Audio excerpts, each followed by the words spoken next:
പരിശുദ്ധ പരമദിവ്യകാരുണ്യത്തിന് ആരാധനയും സ്തുതിയും പുകഴ്ചയും ഉണ്ടായിരിക്കട്ടെ. പരിശുദ്ധ പരമദിവ്യകാരുണ്യത്തിന് ആരാധനയും സ്തുതിയും പുകഴ്ചയും ഉണ്ടായിരിക്കട്ടെ. എൻ്റെ പ്രിയപ്പെട്ടവരെ,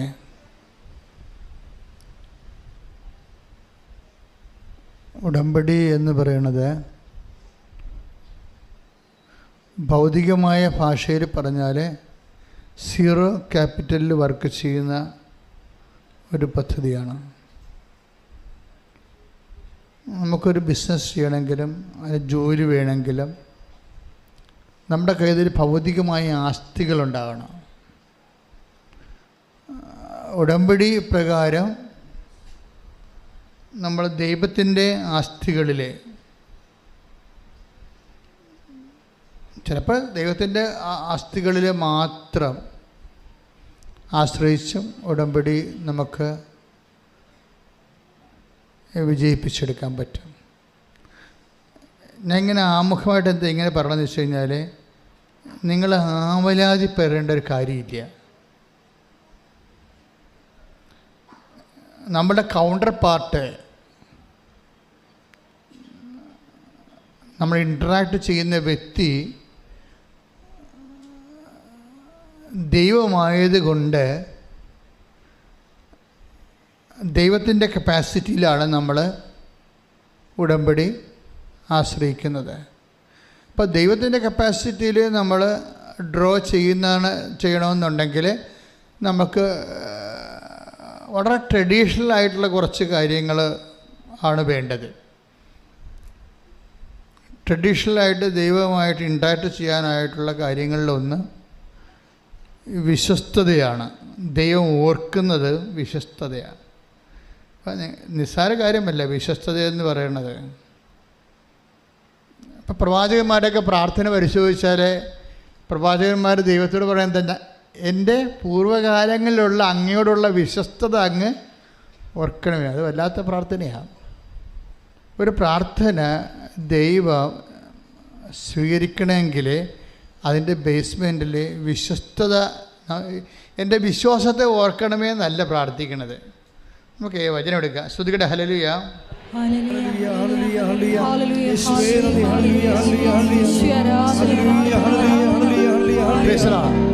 ഈ എസക്കിയ രാജാവിനെ, എസക്കിയയുടെ രോഗശാന്തി നമ്മളുടെ ഉടമ്പടിയുടെ ഒരു പ്രധാനപ്പെട്ട സബ്ജക്റ്റാണ്. നിങ്ങൾ ഉടമ്പടിയുടെ പഴയ പുസ്തകം ആണ് കയ്യിലിരിക്കണമെങ്കിൽ അതിലുണ്ട്. ആദ്യം ഞാൻ ഉടമ്പടി പുസ്തകം എഴുതുന്ന ഒരു കാലം 2016 കാലഘട്ടങ്ങളിൽ കർത്താവ് വളരെ ക്ലാസിക്കലായിട്ട് കുറച്ച് ഉദാഹരണം എനിക്ക് തന്നു. ഉടമ്പടി എഴുതിക്കൊണ്ടിരിക്കുന്ന സമയത്താണ് അതെല്ലാം മനസ്സിൽ ഓർപ്പിച്ച് തന്നിട്ട് ഞാൻ അപ്പം തന്നെ എഴുതിയത്. അപ്പം അതിനകത്ത് ഒന്ന് ഹെസക്കിയായുടെ രോഗശാന്തിയാണ്. എന്തുകൊണ്ട് നീ ഉപ്പ് ഉപയോഗിക്കുന്നു, എന്തുകൊണ്ട് നീ തൈലം ഉപയോഗിക്കുന്നു. ഇപ്പോൾ ഉപ്പിനെക്കുറിച്ചും തൈലത്തെക്കുറിച്ചൊക്കെ എഴുതിക്കൊണ്ടിരിക്കുകയാണ്. എനിക്കറിയത്തില്ല, എന്നോട് ഉപ്പിനെക്കുറിച്ച് പറഞ്ഞിട്ടുണ്ട്, തൈലത്തെക്കുറിച്ചൊക്കെ പറഞ്ഞുകൊണ്ടിരിക്കുന്നുണ്ട്. മനസ്സിൽ ആത്മാവ് ഇങ്ങനെ തെളിയിച്ചിട്ടുണ്ട്. പക്ഷേ എൻ്റെ മനസ്സിലേക്കാണ് ഇതൊക്കെ ഉപയോഗിക്കുമ്പോൾ എന്തുകൊണ്ട് എന്ന് ജനങ്ങൾ ചോദിച്ചാൽ ഞാൻ എന്ത് പറയും? ഞാൻ തിരിച്ചു ചോദിക്കും മനസ്സിൽ, കർത്താവ് ഉപ്പ് ഉപയോഗിച്ച് എന്തുകൊണ്ടാണെന്ന് ജനം ഉപയോഗിച്ച് ചോദിച്ചാൽ നമ്മൾ എന്ത് പറയും? തൈലം ഉപയോഗിക്കാൻ പറഞ്ഞിരിക്കണത്, നമ്മൾ എന്തുകൊണ്ടാണ് തൈലം ഉപയോഗിക്കേണ്ടതെന്ന് ജനങ്ങൾ ഇങ്ങോട്ട് ചോദിച്ചാൽ, ജനങ്ങൾ എഡ്യൂക്കേറ്റഡാണ്. പകുതിയോളം ആൾക്കാർ ഇപ്പോൾ നമുക്ക് ഇവിടെ തന്നെ വരുന്നത് മെഡിക്കൽ ഫീൽഡിലുള്ളവരാണ്. അപ്പോൾ ശാസ്ത്രീയമായിട്ട് വിഷയങ്ങൾ പഠിച്ചിട്ടുള്ള ആൾക്കാരാണ്. അപ്പോൾ അവരിങ്ങനെ ഓരോരോ ചോദ്യങ്ങൾ ചോദിച്ചാൽ നമ്മൾ എന്ത് പറയും എന്നൊക്കെ എൻ്റെ മനസ്സിലെ ഒരു ആന്തരികമായ നിശബ്ദമായ ആശങ്കകളിലാണ് ഞാൻ എഴുതിക്കൊണ്ടിരിക്കുമ്പോഴൊക്കെ കർത്താവ് എനിക്കൊരു ബിംബങ്ങൾ കാണിച്ചു തരുമായിരുന്നു. അതിലൊന്നാണ് എസക്കിയ കാണിച്ചു. എസക്കിയ രാജാവാണ് അദ്ദേഹം. പക്ഷെ അദ്ദേഹത്തിന് പെട്ടെന്ന് രോഗം വന്നു. എസക്കിയ രോഗം വന്ന് അദ്ദേഹം കിടപ്പിലാകുമ്പോൾ ആമോസിൻ്റെ മകൻ ഏഷ്യ ദീർഘദർശി വന്നിട്ട് എസക്കിയ രാജാവിനോട് പറയും, നിൻ്റെ സമയം തീരാറായി, നീ ബാലൻസ് ഷീറ്റൊക്കെ പരിശോധിച്ചിട്ട് കുടുംബകാര്യങ്ങൾ സെറ്റ് ചെയ്യാൻ പറയും. കൊടുക്കാനുള്ളവർക്ക് കൊടുക്കാനും വാങ്ങിക്കാനുള്ളവർക്ക് വാങ്ങിക്കാനും ഒക്കെ കൊടുത്തിട്ട് അത് കറക്റ്റ് ചെയ്യാൻ പറയും. അപ്പോൾ ഹെസക്കിയ സങ്കടപ്പെട്ട് ഭിത്തിയിലേക്ക് തിരിഞ്ഞിട്ട് കണ്ണീരോടെ പ്രാർത്ഥിക്കും. കരീന് ദിവസങ്ങൾ എണ്ണിയിരിക്കുകയല്ലേ. അപ്പോൾ തൻ്റെ കാര്യസ്ഥതയും കണക്കും ഒക്കെ ഓഡിറ്റ് ചെയ്ത് കറക്റ്റ് ചെയ്യാൻ വേണ്ടി പറഞ്ഞിരിക്കുകയാണ്. പ്രവാചകന് അരുളപ്പാടുണ്ടാകുന്നതാണ്. അപ്പോൾ അദ്ദേഹം കണ്ണീർ വാർത്ത് ഭിത്തിയിലേക്ക് നോക്കി, കർത്താവേ എന്ന് പറഞ്ഞിട്ട് പുള്ളിക്ക് എന്ത് പറയണമെന്ന് അറിയത്തില്ല. കാര്യം ടൈം കഴിഞ്ഞല്ലോ. അപ്പോൾ അതുകൊണ്ട് എന്ത് പറഞ്ഞിട്ടാണ് കർത്താവിൻ്റെ മനസ്സൊന്ന് ഇളകി. പുള്ളിക്കൊരു 10 കൊല്ലം കൂടി കിട്ടിയാൽ കൊള്ളാവുന്നുണ്ട്. പക്ഷെ അതിന് എന്ത് പറഞ്ഞ് പ്രാർത്ഥിക്കും? അതാണ് അദ്ദേഹത്തിൻ്റെ പ്രശ്നം. 10 കൊല്ലം കൂടി കിട്ടിയാൽ കൊള്ളാവുന്നുണ്ട്, പക്ഷെ അതിന് എന്ത് പറഞ്ഞ് പ്രാർത്ഥിക്കും? പക്ഷെ അദ്ദേഹം പ്രാർത്ഥിച്ച പ്രാർത്ഥന അതിലൊന്ന് ആദ്യത്തേത് ഹെസക്കിയ പ്രാർത്ഥിക്കുന്നത് 38:2 വായിച്ച് ശ്രുതികട ഹല്ലേലൂയ. യെശയ്യാ 38:2. ഹെസക്കിയ ചുമരിൻ്റെ നേരെ തിരിഞ്ഞ് കർത്താവിനോട് പ്രാർത്ഥിച്ചു. കർത്താവേ, ഞാൻ വിശ്വസ്തയോടും പൂർണ്ണ ഹൃദയത്തോടും കൂടെ അങ്ങയുടെ മുൻപിൽ വ്യാപരിച്ചുവെന്നും അങ്ങേക്ക് പ്രീതികരമായത് എപ്പോഴും അനുവർത്തിച്ചുവെന്നും അങ്ങ് ഇപ്പോൾ അനുസ്മരിക്കണമേ. ഇത് അതായത് നമ്മളെക്കുറിച്ച്, ഇതാണ് നമ്മുടെ ആസ്തി എന്ന് പറയുന്നത്. നമ്മളെക്കുറിച്ച് അത്യാഹിത കഥ. ഇപ്പോൾ അദ്ദേഹത്തിന് ആയുസിൻ്റെ പ്രശ്നമാണ്, നമുക്ക് ജോലിയുടെ പ്രശ്നമാകാം, ചിലപ്പോൾ വീടിൻ്റെ പ്രശ്നമാകാം, ചിലപ്പോൾ വിവാഹത്തിൻ്റെ പ്രശ്നമാകാം, ഇപ്പം നമുക്ക് വേറെ പ്രശ്നങ്ങളാകാം. പക്ഷെ നമ്മൾ ദൈവതിരുസന്നിധിയിൽ ആസ്തികളെ ഡ്രോ ചെയ്യുന്നതിന് ആദ്യം പ്രാർത്ഥിക്കേണ്ട പ്രാർത്ഥനയുടെ ഒരു രൂപമാണിത്. എന്താണ് പറയണത്? 38:2 ഹെസക്കിയ ചുമരിൻ്റെ നേരെ തിരിഞ്ഞ് കർത്താവിനോട് പ്രാർത്ഥിച്ചു. എന്താ പ്രാർത്ഥിച്ചത്? കർത്താവേ, ഞാൻ വിശ്വസ്തയോടും. ഒന്നാമത്തെ കാര്യം എന്താണ്? വിശ്വസ്തത.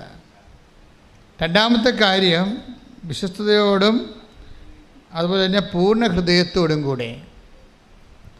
ഇത് രണ്ടും പ്രധാനപ്പെട്ട വിഷയമാണ്. ഉടമ്പടി പെട്ടെന്ന് കത്താനുള്ള നമ്മൾക്ക് ക്രമീകരിക്കാനുള്ള 2 കാര്യങ്ങളാണ്. ഒന്ന് വിശ്വസ്തത, രണ്ടാമത്തത് ഹൃദയത്തിൻ്റെ പൂർണ്ണത. നമ്മളൊരു ഹാഫ് മൈൻഡായിട്ട് ചില ആൾക്കാർ ചെയ്യും. ആ ചെയ്യുമ്പോൾ അറിയാൻ പറ്റും. ദൈവത്തിന് ഹാഫ് മൈൻഡായിട്ട് ചെയ്യണത് കായൻ്റെ ബലി പോലെ റിജക്റ്റ് ചെയ്യപ്പെടാൻ സാധ്യതയുണ്ട്. നിങ്ങൾ ഈ മാതപ്പിന് പിടിച്ച പോലെ 2 പത്രം ആർക്ക് കൊടുക്കാനാണ്, എപ്പോൾ കൊടുക്കും, ഏത് ആശുപത്രി പോകാനാണ്, അവർ വല്ലതും പറയുക, ഇങ്ങനെയൊക്കെ പിച്ചുമ്പയും പറഞ്ഞ് പ്രാന്തികളെപ്പോലെ പ്രേക്ഷിത പ്രവർത്തനം ചെയ്യത്തില്ലേ? ഹാഫ് മൈൻഡാണത്. അത് കായൻ്റെ ബലി പോലെ റിജക്റ്റഡ് ആവും. കാര്യം നിങ്ങളുടെ ഈ കാട്ടിക്കൂടൽ കൊണ്ട് ദൈവത്തിന് പ്രത്യേകിച്ച് കാര്യങ്ങളൊന്നുമില്ല. ദൈവം നോക്കണത് നിങ്ങൾ ഫിഡേലാണോ എന്ന് നോക്കും. ഈ ചെയ്യുന്ന ആളിനെ എന്ത് ചെയ്തു എന്നല്ല. നമ്മളെപ്പോഴും അച്ഛൻ നിങ്ങളോട് പറഞ്ഞിരിക്കുന്ന വിഷയമുണ്ട്. എന്താണ്? എന്ത് ചെയ്തു എന്നതിനേക്കാൾ ഉപരി എന്ത് സ്പിരിറ്റ് കൊണ്ട് ചെയ്തു എന്നാണ്. അത് എപ്പോഴും ദൈവത്തിൻ്റെ തിരുസേന വരുമ്പോൾ നമ്മൾ എന്ത് ചെയ്തു എന്നല്ല പ്രശ്നം. അത് ചെയ്തപ്പോൾ വാട്ട് സ്പിരിറ്റ് ലീഡ്സ് യു. കർത്താവും വന്നപ്പോൾ ചോദിച്ച ചോദ്യം അതാണ്. അങ്ങനെ ചെയ്തപ്പോൾ എന്തരൂപിയാണ് നിങ്ങളെ നയിച്ചത്? അത് ഭയങ്കര സീരിയസ് വിഷയമാണ്. എന്തരൂപിയാണ് നിങ്ങളെ ഓരോ കാര്യങ്ങൾ ചെയ്യാൻ പ്രേക്ഷിത പ്രവർത്തനം ചെയ്യുമ്പോൾ എന്തരൂപിയാണ് നിങ്ങളെ നയിച്ചത് എന്ന് വെച്ച് കഴിഞ്ഞാൽ ദൈവസ്നേഹം കൊണ്ട് നമുക്ക് ചെയ്യാൻ പറ്റും, ദൈവത്തോടുള്ള കടുത്ത സ്നേഹം കൊണ്ട് ചെയ്യാൻ പറ്റും. വല്ലപാടും ചെയ്ത് ഒപ്പിച്ചിട്ട് വിസ പ്രോസസ്സിങ് ത്വരിതപ്പെടുത്താൻ വേണ്ടി ചെയ്യാം. എന്ത് മണ്ണാങ്കട്ടയാലും ശരി മാങ്ങാത്തൊലിയാലും ചെയ്ത് തുരച്ചേക്കാമെന്ന് പറഞ്ഞുകൊണ്ട് 5 കെട്ട് പത്രത്തിന് 50 കെട്ട് പത്രം മേടിച്ച് കൊണ്ടേ ഒപ്പിക്കും. ചിലപ്പോൾ നിങ്ങൾ 50 കെട്ട് പത്രമായിരിക്കും മേടിച്ച് കൊടുക്കണത്. എന്താ ഉദ്ദേശിക്കണത്? ദൈവത്തിന് എന്നാ പ്രസാദമാണോ ഉണ്ടാകാൻ പോണത്, എന്തെങ്കിലും ചെയ്തായാലും ശരി നമ്മുടെ കാര്യം വസ്തു വിറ്റ് കിട്ടിയാൽ മതി എന്ന്. അതാണ് വാട്ട് സ്പിരിറ്റ് ലീഡ്സ് യു. അവിടെ പ്രോബ്ലം ഇതാണ്. ചിലപ്പോൾ ഒരു ദിവസം, ഇപ്പോൾ കഴിഞ്ഞ ദിവസത്തെ ഒരു സാക്ഷ്യം നമ്മൾ ഞെട്ടിച്ച് കളഞ്ഞത്, ഒരു ഗർഭിണി ചേച്ചി 10 കിലോമീറ്റർ സഞ്ചരിച്ച് കൊണ്ടൊരു പത്രം കൊടുക്കാൻ പോയി ഒരു വീട്ടിൽ. അവർക്കിത് ആവശ്യമാണ്, അവർ ദൈവത്തിലേക്ക് വരണം. അതെന്ത് രൂപയാണത്? ഗർഭിണിക്ക് നടക്കാൻ തന്നെ പാടാണ്. ഗർഭിണി ചേച്ചി ഒരു പത്രം കൊടുക്കാൻ വേണ്ടി 10 കിലോമീറ്റർ സഞ്ചരിച്ച് പോയിരിക്കുകയാണ്. എന്താണ്? ആ വീട്ടിൽ കൊടുക്കണം. എന്താണ്? അവർ കർത്താവിനെ അറിയണം. അതെന്താ രൂപിയാണ്? ദൈവസ്നേഹമാണ്. അതാ പ്രശ്നം. ചിലപ്പോൾ നിങ്ങൾ 10 കെട്ട് പത്രം കൊടുക്കുമായിരിക്കും, പക്ഷെ ഇത് എങ്ങനെയെങ്കിലും കൊടുത്ത് ചെന്ന് എണ്ണം തികച്ചിട്ട് അതുവഴി നമ്മുടെ വിസ പ്രോസസ്സിങ് ത്വരിതപ്പെടുത്തുക, പരീക്ഷ ജയിക്കുക എന്ന് പറയുമ്പോൾ നിങ്ങൾ സ്നേഹിക്കുന്നത് ആരെ? നിങ്ങളെ തന്നെയാണ്, ദൈവത്തെ അല്ല. ദൈവത്തിന് അതറിയാം, അഭ്യാസം അറിയാം. നിങ്ങളെ തന്നെയാണ്. നിങ്ങളെങ്ങനെ കരകയറാൻ വേണ്ടി, കാര്യം കാണാൻ വേണ്ടി കാലം പിടിക്കണമെന്ന് പറഞ്ഞതുപോലെ ദൈവത്തിൻ്റെ കാലെ പിടിച്ചേക്കാണ്. അത് ദൈവസ്നേഹമല്ല ശരിക്കും പറഞ്ഞു, നിങ്ങളുടെ വിഷയത്തോടുള്ള സ്നേഹമാണ്. അപ്പോൾ ദൈവത്തിന് അറിയാൻ പറ്റും. അത് അതാണ് യെസക്കിയ പ്രാർത്ഥിക്കണം. ഒന്നിനു വായിച്ചോളൂ. യെസക്കിയ 2:32. കർത്താവേ, ഞാൻ വിശ്വസ്തയോടും പൂർണ്ണ ഹൃദയത്തോടും കൂടെ അങ്ങയുടെ മുൻപിൽ വ്യാപരിച്ചുവെന്നും അങ്ങേക്ക് പ്രീതികരമായത് എപ്പോഴും അനുവർത്തിച്ചുവെന്നും അങ്ങിപ്പോൾ അനുസ്മരിക്കണമേ. ദൈവത്തിന് പ്രീതികരമായെന്ന് വെച്ച് കഴിഞ്ഞാൽ അത് ദൈവത്തിൻ്റെ ദൈവത്തിൻ്റെ പ്രീതികരമായിട്ട് എങ്ങനെ നമ്മൾ ജീവിക്കണത്? അത് വിൽ ഓഫ് ഗോഡ് ആണെന്ന് നോക്കണം. അതാണ് ദൈവത്തിന് പ്രീതി എന്ന് പറയണത്. ദൈവത്തിൻ്റെ ഇപ്പം നമ്മളിത് മുഴുവൻ പോണത് നിങ്ങളുടെ പ്രീതികരമായ വിഷയങ്ങളായിട്ടാണിത് വരണത് 14. അപ്പം ദൈവത്തിന് അറിയാം ഇത് നിങ്ങളുടെ വിഷയം നിറവേറ്റി കഴിഞ്ഞാൽ പിന്നെ നിങ്ങൾ ഉടമ്പടിയിൽ ഉണ്ടാകത്തില്ലെന്ന് ദൈവത്തിന് അറിയാം. കഴിഞ്ഞ ദിവസങ്ങളിൽ ഒരു ഫിലിം ഡയറക്ടർ ഇവിടെ വന്നിട്ടുണ്ടായിരുന്നു. അപ്പോൾ അയാൾ എന്നോടൊരു ചോദ്യമേ ചോദിച്ചുള്ളൂ. അയാൾ കുറേ നേരം ഇതിൻ്റെ അകത്ത് ഉടമ്പടി എടുക്കുന്നവരെ കണ്ട് നിൽക്കുകയാണ് അയാൾ. എന്നിട്ട് അയാളുടെ കൂടെ ഒരു അച്ഛൻ വന്നായിരുന്നു. അച്ഛൻ എന്നെ കയറി കണ്ടേച്ചും അച്ഛൻ പറഞ്ഞു, എൻ്റെ കൂടെ ഒരു ഡയറക്ടർ വന്നിട്ടുണ്ട്, അച്ഛനെ 1 മിനിറ്റ് സംസാരിക്കാവോ, വല്ല കുഴപ്പമുണ്ടോ എന്ന് ചോദിച്ചപ്പോൾ ഇല്ല വിളിക്കാൻ പറഞ്ഞു. അപ്പോൾ ഡയറക്ടർ വന്ന് എൻ്റെ മുമ്പിൽ ഇരിക്കുകയാണ്. എന്നിട്ട് അയാൾ എന്നോട് ഒരു ചോദ്യം ചോദിച്ചു, ഈ ഉടമ്പടി എടുക്കുന്ന കക്ഷികൾ ഉടമ്പടി ജീവിക്കുന്നുണ്ടോ അച്ഛാന്ന് ചോദിച്ചു. ഞാൻ എടുത്ത വായിക്കും പറഞ്ഞ് 15% എന്ന് പറഞ്ഞു. അതാണ് അത് എൻ്റെ മനസ്സിൽ ഈശോ തന്നിരിക്കുന്ന 15%. അയാൾ ചോദിച്ചത് ഉടമ്പടി എടുത്ത വ്യക്തികൾ ഇപ്പം സിനിമാ നടന്മാരും അതുപോലെ തന്നെ പൈലറ്റുമാരും അതുപോലെ തന്നെ ശാസ്ത്രജ്ഞന്മാരും വക്കീലന്മാരും ജഡ്ജിമാരും ഒക്കെ ഉടമ്പടി എടുത്തിട്ടുണ്ട്. അപ്പോഴേ സാധാരണ മനുഷ്യർ ഉടമ്പടി എടുത്തിട്ടുണ്ട്. അപ്പോൾ അവരുടെ ചോദ്യം ഇതാണ്, ഉടമ്പടി എടുത്ത വ്യക്തികൾ ഉടമ്പടി ജീവിക്കുന്നുണ്ടോ, അവരുടെ പിന്നീടുള്ള അവരുടെ ജീവിതം എങ്ങനെയാണെന്ന് ചോദിച്ചു. പിന്നീടുള്ളവരുടെ ജീവിതം എങ്ങനെയാണ്, അതാണ് ചോദ്യം. അച്ഛനല്ല ചോദിച്ചത്, അൽമേനിയാണ്, വിശ്വാസിയാണ് ചോദിച്ചത്. അപ്പം ഞാൻ എടുത്ത വായിക്കുക, ഞാൻ ചിന്തിച്ചല്ല മറുപടി പറഞ്ഞു, എടുത്ത കാര്യം എനിക്ക് റെഡിമെയ്ഡ് ആൻസർ അതിനതുണ്ട്. ഞാൻ പറഞ്ഞ 15% ഉടമ്പടി ജീവിക്കുന്നുണ്ട്, ബാക്കി 80% പോക്കാണെന്ന് പറഞ്ഞു. 85% സംബന്ധിച്ചിടത്തോളം അപ്പോഴുള്ള ഉടമ്പടിയും അപ്പോഴുള്ള പ്രാർത്ഥനയും അതിൻ്റെ ഒരു കാര്യം കാണലും കണ്ടു കഴിഞ്ഞാൽ പിന്നെ അവർ പഴയ അവരുടെ ജീവിതത്തിലേക്ക് പോകും തിരിച്ച്. ഇത് ദൈവത്തിന് അറിയാം, അത്.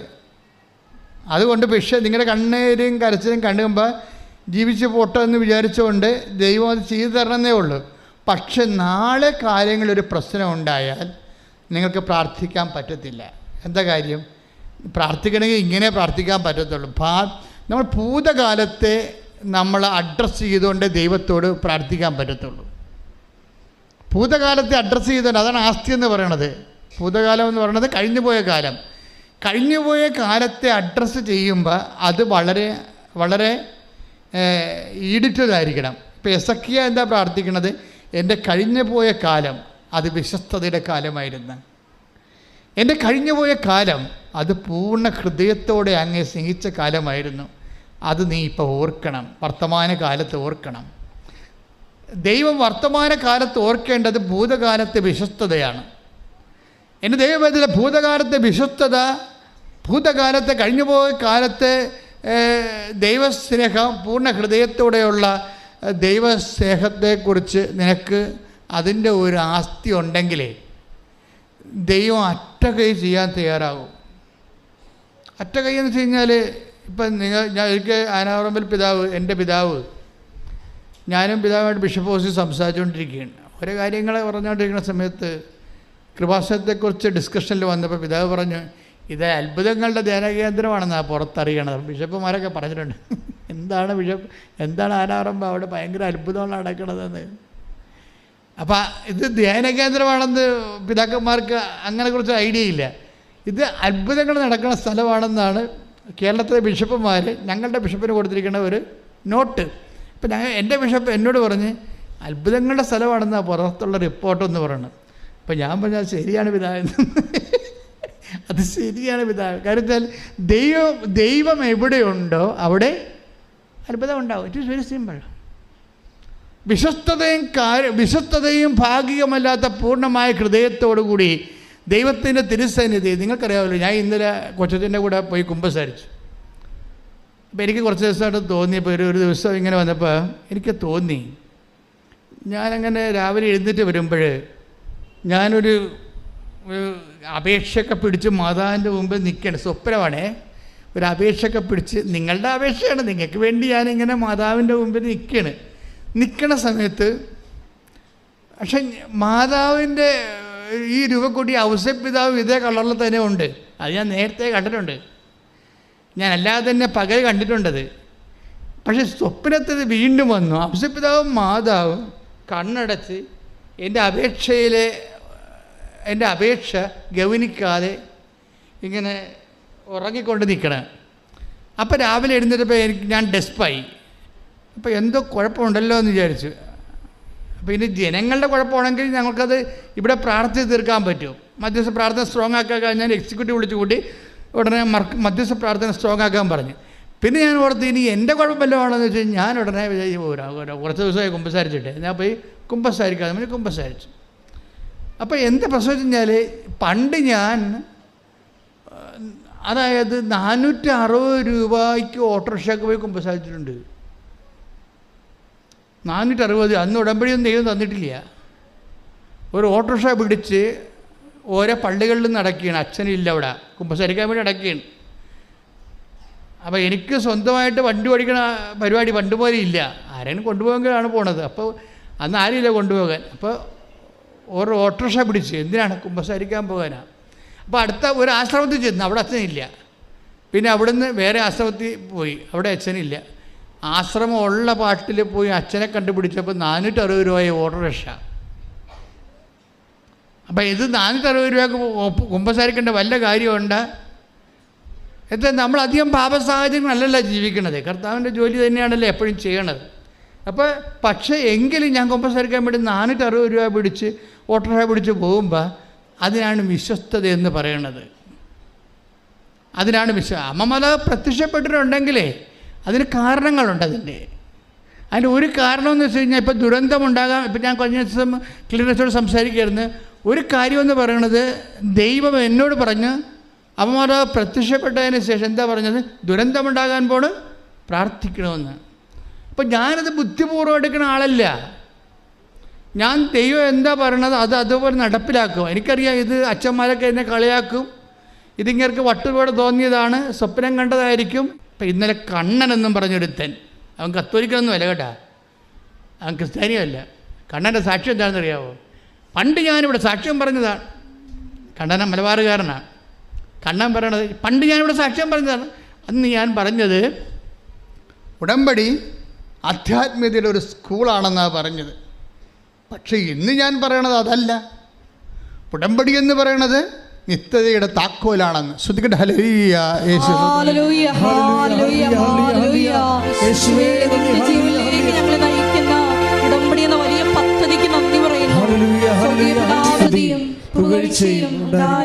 എൻ്റെ മക്കളെ, അച്ഛൻ പറഞ്ഞു വരണത് എന്താണെന്ന് അറിയാമോ? ഇതിന് ആസ്തി ഭദ്രതയെക്കുറിച്ചാണ് പറയണത്. അത് നിങ്ങൾക്ക് അതായത് ദൈവസ്നേഹ, ദൈവത്തോടുള്ള ആർദ്രമായ, ദൈവത്തിന് വേണ്ടി ജീവിക്കണം. ദൈവത്തിന് വേണ്ടി ജീവിക്കണം. അപ്പോൾ ദൈവത്തിന് വേണ്ടി ജീവിക്കണമെന്ന് തോന്നുകയാണെങ്കിൽ ദൈവത്തിനോട് അത്രയും ഒരു സ്നേഹം ഉണ്ടാകണം. എൻ്റെ മക്കളെ, നിങ്ങളെ തിരികെത്തിക്കത്തില്ല. പച്ചത്തിരും നിരക്കത്തിരും കത്തിക്കുമ്പോൾ എൻ്റെ വീട്, എൻ്റെ വിഭാഗം, എൻ്റെ മക്കൾ അല്ലോ. എൻ്റെ ദൈവമേ, നിൻ്റെ രാജ്യം വരണമേ, നിൻ്റെ തിരുമനസ് സ്വർഗ്ഗത്തിലെ പോലെ ഭൂമിയിലുമാകണമേ, നിനക്ക് വേണ്ടി ജീവിക്കാനും സ്വർഗത്തിൻ്റെ ഉപകരണമാക്കണമേ. ശ്രദ്ധിക്കട്ടെ. Hallelujah, hallelujah, hallelujah. യേശുവേ, മരിയൻ ഉടമ്പടിയുടെ പ്രാർത്ഥനകൾ എല്ലാവരെയും ദൈവരാജ്യത്തിന്റെ പോരാളികളാക്കി മാറ്റണമേ. ഹല്ലേലൂയ, മഹത്വം, മഹത്വം, ആരാധന, ആരാധന. ഹല്ലേലൂയ, സ്തുതിയും പുകഴ്ചയും ഉണ്ടായിരിക്കട്ടെ. ഇപ്പം കുഞ്ഞുങ്ങളെ എടുക്കാനൊക്കെ ഒരു മരിങ്ങെന്ന് പറയത്തില്ലേ? മരിങ്ങെന്നൊക്കെയാണ് ആലപ്പുഴ ഭാഷ. ഇപ്പം നമ്മൾ ഈ കുഞ്ഞു പെട്ടികളൊക്കെ ഒരു ജ്ഞാനസ്ഥാന പ്രായമാകണ സമയത്തൊക്കെ സാധാരണ അമ്മമാർ കുഞ്ഞുങ്ങളെ കൈമാറി കൊടുക്കത്തില്ലല്ലോ. ആശുപത്രിയിൽ നിന്നൊക്കെ പെറ്റ് വന്നുവെച്ചും കുഞ്ഞുങ്ങളെ അടുത്ത് അവിടെ പോയി ഇരിക്കും, തൊടിക്കത്തൊന്നുമില്ല. കാര്യം കൊച്ചു പിള്ളേരായാലും നമ്മുടെ ആൻറ്റിമാരായാലും കുഞ്ഞുങ്ങളെ വന്ന് എടുക്കുന്നതിൻ്റെ കൈ ഈ ഒരു മരിങ്ങുണ്ട്, അതല്പം തെറ്റിപ്പോയാൽ കുഞ്ഞിന് നീർക്കെട്ടലുണ്ടാവും. അതുകൊണ്ട് അമ്മമാർ തന്നെ എടുക്കണം. അതുകൊണ്ട് അമ്മമാരല്ല കൈമാറി എടുത്താൽ കൊച്ചുക്ക് നിലവിളിക്കുകയും ചെയ്യും ഉടനെ. അത് എഴുതണ പേന പോലൊരു തായമുണ്ട്, അതിന് എടുക്കുന്നതിൻ്റെ തായമുണ്ട്. ഇതുപോലെ ദൈവസ്നേഹത്തിനൊരു തായമുണ്ട്. ഞാൻ നിങ്ങൾക്ക് മനസ്സിലാകുന്ന ഭാഷ സംസാരിച്ചാൽ ദൈവസ്നേഹത്തിനൊരു തായമുണ്ട്. നമ്മൾ ദൈവത്തിൻ്റെ മകനാണെന്ന് ദൈവത്തിന് തോന്നണം, അല്ലാതെ എന്തോ ഒരു ഫങ്ഷണറി ആണെന്ന് തോന്നരുത്. ഇപ്പോൾ ഒരു വിഷയമുണ്ടായി, അതിൻ്റെ പേരിൽ ഇപ്പോൾ ഒന്ന് കുറച്ച് ആധ്യാത്മിക അഭ്യാസങ്ങൾ കാണിച്ചു കൂട്ടുന്ന എന്തോ ഒരു വസ്തുവാണെന്ന് തോന്നരുത്. മറിച്ച് ദൈവത്തെ സ്നേഹിക്കാൻ എന്ത് ഞാൻ ഉടമ്പടി എടുത്തതെന്ന് ചോദിച്ചാൽ ഒറ്റടിക്ക് പറയണം, ഞാൻ ദൈവത്തെ സ്നേഹിക്കാൻ തീരുമാനിച്ചെന്ന് പറയണം. മനസ്സിലായില്ലേ? എന്തിനാണ് നിങ്ങൾ ഉടമ്പടി എടുത്തത്? ശ്രദ്ധിക്കട്ടെ. Hallelujah, hallelujah, hallelujah. കേട്ടാൽ നമുക്ക് ത്രില്ലടിക്കും. എന്ന് വെച്ച് കഴിഞ്ഞാൽ ഒരു സിമിയുടെ വിഷയമെന്ന് പറഞ്ഞാൽ ആദ്യം പറഞ്ഞുതരാം. അയാളെ കല്യാണം കഴിച്ചു കഴിഞ്ഞിട്ട് പിന്നെ നമ്മുടെ ഈ ഫെലോപ്പിയൻ ട്യൂബ് അല്ല, ഈ നമ്മളുടെ ഗർഭനാളിയില്ലേ, അതിന് ക്യാൻസറാണ്. അപ്പോൾ ഒരു ക്യാൻസർ വന്ന് അതിൻ്റെ ഗർഭനാളി ഒരെണ്ണം എടുത്ത് കളഞ്ഞ്.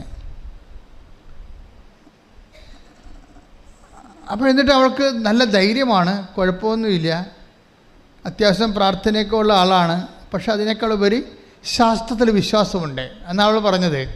ഞാൻ പ്രാർത്ഥനയൊക്കെ ഉള്ള ആളാണ്, പക്ഷെ എന്നാലും എനിക്ക് ഒരു അണ്ടനാളി എടുത്ത് കളഞ്ഞിട്ടും എനിക്ക് മരുന്നുണ്ടല്ലോ, ഡോക്ടറുണ്ടല്ലോ, ശാസ്ത്രമുണ്ടല്ലോ, സയൻസ് ഉണ്ടല്ലോ എന്നൊക്കെ പറഞ്ഞ് ഞാൻ വിശ്വസിച്ച് ഞാനങ്ങനെ ധൈര്യം പെട്ടിരുന്നു. ഇപ്പം കുറച്ച് കഴിഞ്ഞപ്പോൾ ഒരു 6 മാസം കഴിഞ്ഞപ്പോൾ ചികിത്സ പോകുന്നുണ്ട്. പക്ഷേ പിന്നീട് ചെക്ക് ചെയ്തപ്പോൾ വീണ്ടും സെക്കൻഡ് സ്റ്റേജ് ക്യാൻസർ വന്നു. അപ്പോൾ ഡോക്ടർ പറഞ്ഞ് കീമോ സ്റ്റാർട്ട് ചെയ്യാമെന്ന് പറഞ്ഞു. അപ്പോൾ ഞാൻ പറഞ്ഞു സയൻസ് ഉണ്ടല്ലോ, ഡോക്ടറുണ്ടല്ലോ, ശാസ്ത്രമുണ്ടല്ലോ, എനിക്കത് പ്രശ്നമൊന്നുമില്ല, കീമോ എടുത്തിട്ട് ഒത്തിരി പേര് രക്ഷപ്പെടുന്നുണ്ടല്ലോ, പിന്നെ എന്താ പ്രോബ്ലം? ഞാനങ്ങനെ മൈൻഡ് ചെയ്തില്ല. ഞാൻ വളരെ ക്ലിയറായിട്ട് പോയി. അങ്ങനെ 1 മാസം കഴിഞ്ഞ് ഒരു കൊല്ലം കഴിഞ്ഞപ്പോൾ അപ്പോൾ ഞാൻ ഓക്കെ ആയിട്ട് ജോലിയൊക്കെ ചെയ്യുന്നുണ്ട്. അത് പോയ ക്യാൻസർ 3-ാം പ്രാവശ്യം വന്ന്. 3-ാം പ്രാവശ്യം എൻ്റെ ഇവിടെ തോളിലൊരു മുഴ വന്ന് എൻ്റെ പെൽവിക് റീജിയനിലൊക്കെ അരക്കെട്ടിന് താഴെയും അരക്കെട്ടോട് ബന്ധപ്പെട്ട ഭാഗങ്ങളെല്ലാം ഇതുപോലെ മുഴകൾ വന്നു. അപ്പോൾ ഡോക്ടർ പറഞ്ഞു പെറ്റ് സ്കാൻ എടുക്കണമെന്ന് പറഞ്ഞു. അപ്പോൾ പെറ്റ് സ്കാൻ എടുത്തു. അപ്പോൾ കുറച്ച് വ്യാപിച്ചിട്ടുണ്ട് എന്ന് പറയുമ്പോൾ അപ്പോൾ ഡോക്ടർ പറഞ്ഞു നമുക്ക് നോക്കാം എന്ന് പറഞ്ഞു. അപ്പോഴെൻ്റെ ചങ്ക് പതറിപ്പോയി. ഇത്രയും നാൾ ഡോക്ടർ കുഴപ്പമില്ല എന്ന് പറഞ്ഞെന്ന് വെച്ചാൽ ഇപ്പം പറഞ്ഞത് എന്താണ്? നമുക്ക് നോക്കാം. അപ്പം ഞാൻ വിശ്വസിച്ച സയൻസിനെ എവിടെയോ അടി പതറുന്നുണ്ട്. ആ പതർച്ച തിരിച്ചടിച്ച് ഇവൾക്ക്. കാര്യം ഇവളുടെ മുടിയൊക്കെ പോയി, ലക്ഷണം മാറി. അപ്പോൾ ഇനി എന്ത് ചെയ്യുമെന്നറിയാൻ പാടില്ല, അതേ പോയി. മനസ്സിലായില്ലേ? 3-ാം സ്റ്റേജ് വന്നിട്ട് 1.5 കൊല്ലം 2 കൊല്ലം ഈ പേഷ്യൻ്റ് കടന്നു പോയിട്ടും സയൻസ് ഉണ്ടല്ലോ, ഡോക്ടറുണ്ടല്ലോ, ചികിത്സയുണ്ടല്ലോ, എത്ര പേര് ചികിത്സിച്ച് സുഖപ്പെടുന്നുണ്ടല്ലോ എന്ന് പറഞ്ഞ് ധൈര്യപ്പെടുകയാണ്. അപ്പോഴും ഇവർക്ക് ഫുള്ളായിട്ട് ദൈവത്തിൽ ഇൻവെസ്റ്റ് ചെയ്യാൻ പറ്റണില്ല. എന്താ കാര്യം? ചികിത്സയുണ്ടല്ലോ, ഡോക്ടറുണ്ടല്ലോ, സയൻസ് ഉണ്ടല്ലോ എന്നൊക്കെ ഉണ്ടല്ലോ എന്നൊക്കെ പറഞ്ഞിട്ട് അവരതിന് അവലംബം വെച്ച് നിൽക്കുകയാണ്. ഇവിടെയാണ് ഈ എസക്കിയ പറയുന്നത്. ആ വചനം വായിച്ച മോളെ ശ്രുതികട്ടെ. യേശയ്യാ 38:3. കർത്താവേ, ഞാൻ വിശ്വസ്തയോടും പൂർണ്ണ ഹൃദയത്തോടും കൂടെ അങ്ങയുടെ മുൻപിൽ വ്യാപരിച്ചുവെന്നും അങ്ങേക്ക് പ്രീതികരമായത് എപ്പോഴും അനുവർത്തിച്ചുവെന്നും അങ്ങിപ്പോൾ അനുസ്മരിക്കണമേ. അപ്പൊ എസെക്കിയാ എന്താ പ്രാർത്ഥിക്കണത്? ഒന്ന്, എൻ്റെ പൂർവ്വകാലങ്ങളിലുള്ള വിശ്വസ്തത. പിന്നെ എന്താ? പൂർണ്ണമായ ഹൃദയത്തോടെ അങ്ങയുടെ അവരുടെ പ്രശ്നം വേണ്ടത്. ഇപ്പോൾ ഡോക്ടർ ഉണ്ടല്ലോ, സയൻസ് ഉണ്ടല്ലോ, മെഡിസിൻ ഉണ്ടല്ലോ എന്ന് പറയുമ്പോഴേ പൂർണ്ണ ഹൃദയമില്ലത്. ഹൃദയം 10 സയൻസിന് കൊടുത്തിരിക്കുകയും ഇവിടെയാണ് പ്രശ്നം വേണ്ടത്. നിങ്ങൾ സയൻസിന് കൊടുക്കും, ഞാനും ചികിത്സിക്കുന്നതാണ്, എനിക്കും രോഗം വന്ന് ഞാനും ചില സമയത്ത് ചികിത്സിക്കും. പക്ഷേ അതല്ല പ്രശ്നം. നമ്മൾ അതിന് ഹൃദയം കൊടുക്കരുത്. ഹൃദയം ആർക്കാണ് കൊടുക്കേണ്ടത്? ഹൃദയം സയൻസിനെയും ഡോക്ടറിനെയും കണ്ടുപിടിച്ച ദൈവത്തിനാണ് ഒന്നാം സ്ഥാനം കൊടുക്കേണ്ടത്. ശ്രുതികട്ടെ. ഹല്ലേലൂയ.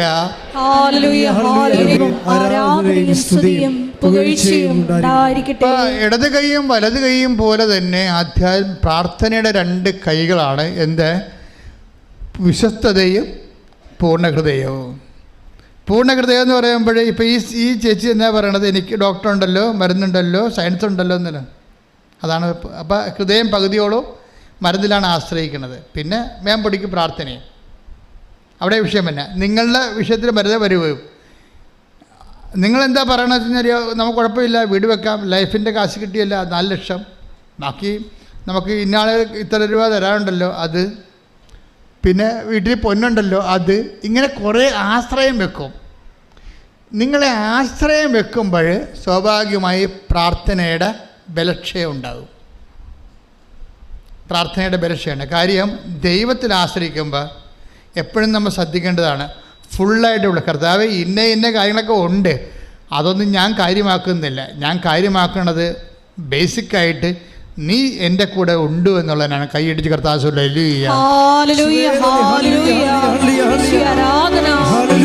പക്ഷെ അത് പ്രേയറിൽ അഡ്രസ്സ് ചെയ്യരുത്, മനസ്സിൽ പോലും ഓർക്കരുത്. ദൈവം മാത്രമേ നമുക്കുള്ളൂ എന്ന് ഓർക്കണം. അതായത് കർത്താവിൻ്റെ കാലത്ത് ഞങ്ങൾ എബ്രാഹത്തിൻ്റെ സന്തതികളാണ്, ഞങ്ങൾക്ക് പിതാവായി എബ്രാഹം ഉണ്ട് എന്നിവർ വിചാരിച്ചിരുന്നു. ഇപ്പം കർത്താവ് അതിന് പറഞ്ഞ് അങ്ങനെ എബ്രാഹം ഉണ്ട്, യാക്കോബുണ്ട്, ഇസഹാക്കുണ്ട് എന്നൊന്നും പറയരുത്. കാര്യം ദൈവത്തിനെ അതൊരു സബ്സ്റ്റിറ്റ്യൂട്ടായി പോകും. കാരണം ഈ കല്ലിൽ നിന്ന് വേണമെങ്കിൽ ദൈവത്തിന് എബ്രാഹത്തെ സന്തതികൾ ജനിപ്പിക്കാൻ കഴിയും. അപ്പം മനസ്സിരിപ്പ് മനസ്സിലായില്ലേ ദൈവത്തിൻ്റെ? ഞങ്ങൾക്ക് പിതാവായി എബ്രാഹം ഉണ്ട്. Take the word of God. ശ്രുതികട്ടെ. Hallelujah. Hallelujah hallelujah hallelujah hallelujah. യേശുവേ നന്ദി നന്ദി നന്ദി കർത്താവേ. Hallelujah hallelujah hallelujah hallelujah. യേശുവേ ആരാധന ആരാധന ആരാധന. മത്തായി 3:9. മത്തായി 3:9. ഞങ്ങൾക്ക് പിതാവായി അബ്രഹാം ഉണ്ട് എന്ന് പറഞ്ഞ് അഭിമാനിക്കേണ്ട. ശരി, ഇതാണ് പ്രശ്നം. അഭിമാനങ്ങളിലായിരിക്കും ടോർപ്പട വീഴാൻ പോണത്. നമുക്ക് ഇന്ന സംഭവം ഉണ്ടെന്നും പറഞ്ഞ് അഭിമാനിക്കരുത്. FD ഉണ്ട്, പറമ്പുണ്ട്, പൊന്നുണ്ട്, ആങ്ങള അമേരിക്കയിലുണ്ട്, ബ്രിട്ടനിലുണ്ട് എന്നൊക്കെ പറഞ്ഞ് ഇതാണ് പ്രശ്നം. ഉണ്ട് എന്ന് പറയരുത്. ആധ്യാത്മികമായി വരുമ്പോൾ ഈ ഉണ്ടെന്ന് പറയുമ്പോൾ അത് നേരെ ദൈവത്തിന് സബ്സ്റ്റിറ്റ്യൂട്ടായിട്ടാണ് വരണത്. ഞങ്ങൾക്ക് ഈശോ ഉണ്ടെന്ന് പറഞ്ഞാൽ മതി. മനസ്സിലായില്ലേ? അല്ലാതെ എൻ്റെ അനിയത്തി ലണ്ടനിലുണ്ട്, മറ്റേ ആൾ ഓസ്ട്രേലിയയിലുണ്ട്. അപ്പോൾ എന്താണ് പറഞ്ഞിരിക്കുന്നത്? ഞങ്ങൾക്ക് പിതാവായി എബ്രാഹം ഉണ്ട് എന്ന് നിങ്ങൾ പറയരുത്. പറഞ്ഞോളൂ. ഈ കല്ലുകളിൽ ദൈവമേ എന്തൊരു പറച്ചിലാണ് കേട്ടെ. ഈ കല്ലുകളിൽ നിന്ന് പറഞ്ഞേ, ഈ കല്ലുകളിൽ നിന്ന് എബ്രാഹത്തിന്റെ സന്തതികളെ ജനിപ്പിക്കാൻ ദൈവത്തിന് കഴിയും. കൈയടിച്ച് സ്തുതിക്കട്ടെ. Hallelujah hallelujah hallelujah. ആരാധന. മാത്രമാണ് ഞങ്ങളുടെ ആശ്രയം. ഹല്ലേലൂയ.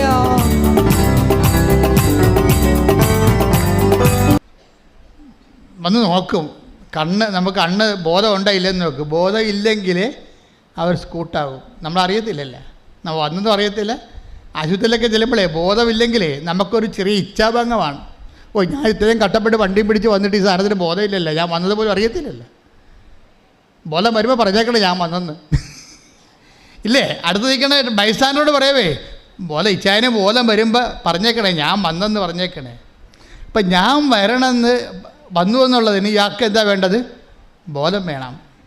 ബോധമില്ലെങ്കിൽ നമ്മൾ വണ്ടി സ്കൂട്ടാവും, നമ്മളുണ്ടാകത്തില്ല. മനുഷ്യന്മാരുടെ എല്ലാ ബന്ധവും അങ്ങനെയാണ്. പക്ഷെ നിൻ്റെ ദൈവം നിനക്ക് ബോധമില്ലെങ്കിലും നിൻ്റെ കൂടെ ഉണ്ടാവും. കൈയടിച്ചുതികട ഹല്ലേലൂയ. എനിക്കായി കരുതുന്നവൻ പരമദിവ്യകാരണത്തിന്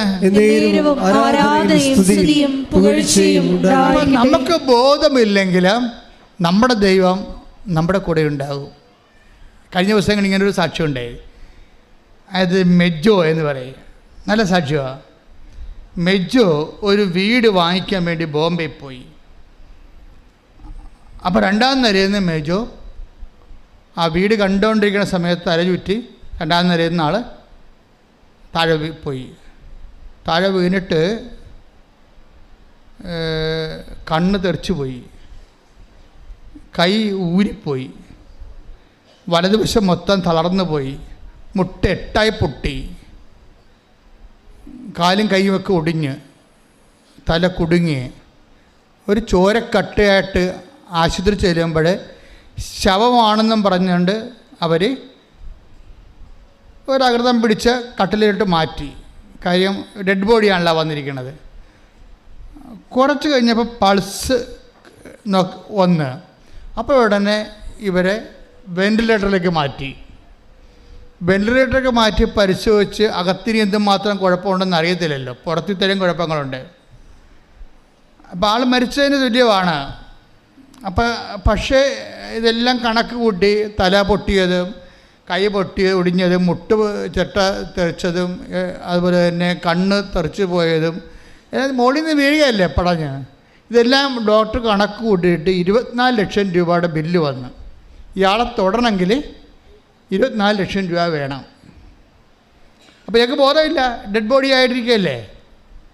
അപ്പോൾ 24 ലക്ഷം രൂപ എന്ന് പറയുമ്പോൾ അവർ ഇയാളെ കൊണ്ടുപോകും, അതാണ് പ്രശ്നം. അപ്പോൾ ഒരു നേഴ്സ് അവിടെ വന്നിച്ചും ഈ വ്യക്തിയുടെ കൊണ്ടുവന്നവരോട് പറഞ്ഞ് 24 ലക്ഷം രൂപ വേണ്ടി വരുമെന്നാണ് കണക്ക്. പക്ഷേ മേടിക്കണ്ട, എന്നെ ഒരു സിസ്റ്ററായിട്ട് കണ്ടാൽ മതി, എൻ്റെ ആങ്ങളെയാണെന്ന് പറഞ്ഞ് രജിസ്റ്റർ ചെയ്യാം ആശുപത്രി. അപ്പോൾ 10 ലക്ഷം ഇളവ് കിട്ടും. ആര്? ഇയാൾക്ക് ബോധമില്ലേ? ബോധമില്ലാത്ത ഡെഡ് ബോഡിക്ക് 10 ലക്ഷം ഇളവ് കൊടുക്കാൻ വേണ്ടി ഒരു സ്ത്രീയെ ദൈവം പറഞ്ഞു വിട്ടിരിക്കുകയാണ്. ശ്രുതികട്ടെ ഹല്ലേലൂയ.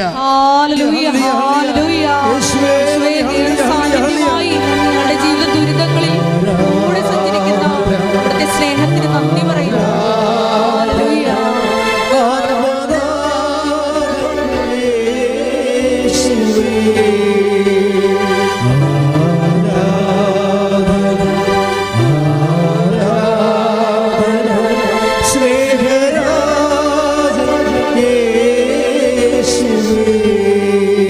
അപ്പം ജയേഷ് ഇപ്പോൾ ഈ പാട്ട് പാടിയപ്പോഴാണ് എനിക്ക് തോന്നിയത്, എന്നെ കരുതുന്നതിനെന്ന് പറയുമ്പോൾ നിങ്ങൾക്ക് ചിന്തിച്ചില്ലേ, അവർക്കത് പാട്ടാണെന്ന്. പാട്ടല്ല, അതൊരു ജീവിതമാണ്. എനിക്കായി കരുതുന്നവൻ, നമുക്ക് ബോധമില്ലെങ്കിലും കരുതുന്നവനാണ്. ഒരു ബന്ധവും പരിചയവും വേണ്ട ദൈവത്തിൽ നിന്നെ കരുതാൻ. ഈ നേഴ്സ് പറഞ്ഞു എൻ്റെ ബ്രദറാണെന്നും പറഞ്ഞ് അഡ്മിറ്റ് ചെയ്യാൻ പറഞ്ഞു. ഞാൻ ബ്രദറാണെന്നും പറഞ്ഞ് അഡ്മിറ്റ് ചെയ്തിട്ട് ഇവിടെ ഈ പെങ്ങന്മാരെന്നൊക്കെ പറയണതേ ഒരു 1-1.5 സംഭവമാണ്. ഒത്തു കിട്ടിയാൽ നമ്മൾ രക്ഷപ്പെടും. അതായത് പെങ്ങൾക്ക് ഉടനെ അവൾ ഓടി അവൻ്റെ റിപ്പോർട്ടും കൊണ്ട് മാതാവിൻ്റെ അടുത്ത് വന്നു. മാതാവിൻ്റെ അടുക്കൽ നിന്ന് വന്നിട്ട് മാതാവിൻ്റെ റിപ്പോർട്ട് കാണിച്ച് എന്ന് വെച്ചു,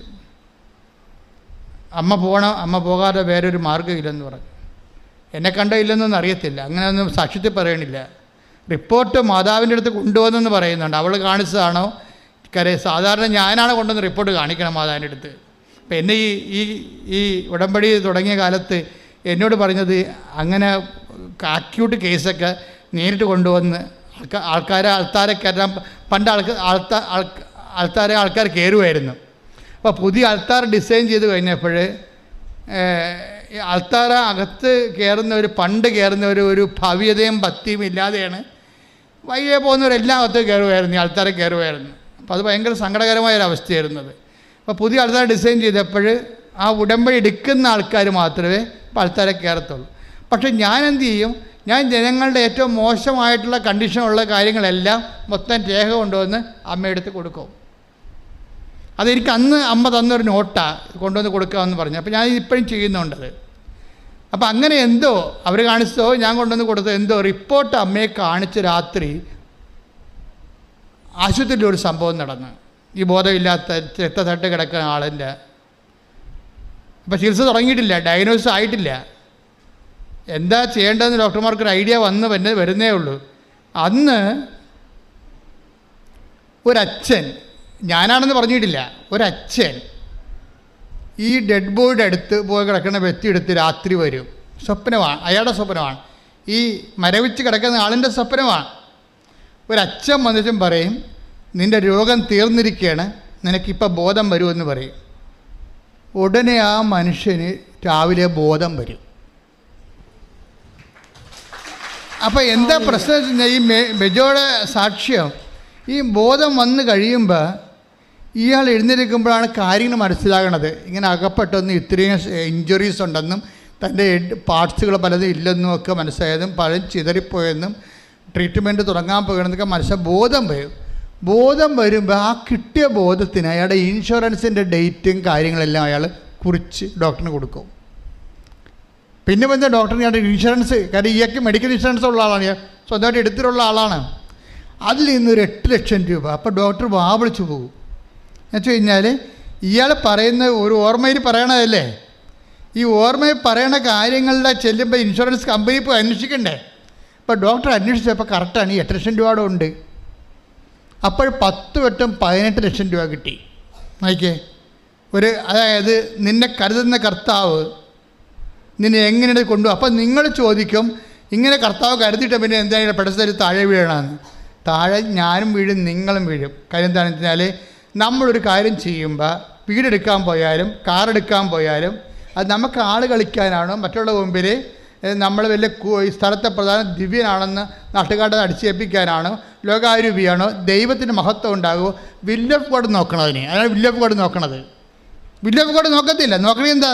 നോക്കിയാൽ അവൻ്റെ ആ വിഷ്വലായിട്ടുള്ള അവൻ്റെ ഇഷ്ടങ്ങൾ ചിലപ്പോൾ എതിരായിരിക്കും വരാൻ പോണത്.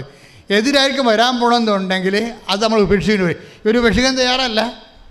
അതുകൊണ്ട് ചില കല്യാണമൊക്കെ മകന് ചില കല്യാണമൊക്കെ ഒപ്പിച്ച് വെച്ചും യൂറോപ്പിലുള്ള നേഴ്സിനെ കല്യാണം ഒപ്പിച്ച് വെച്ചും ഇവിടെ വന്നിട്ട് പ്രാർത്ഥിക്കണമെന്ന് പറയും.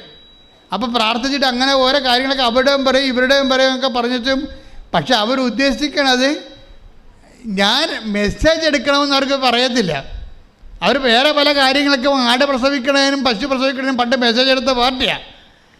ഇപ്പം മകളുടെ കല്യാണത്തിന് മെസ്സേജ് എടുക്കേണ്ട, മകൻ്റെ കല്യാണത്തിന് മെസ്സേജ് എടുക്കേണ്ട. എന്താണ്? അവൾ നേഴ്സാണ്, അവിടെ 3 ലക്ഷം രൂപ ശമ്പളമുണ്ട്.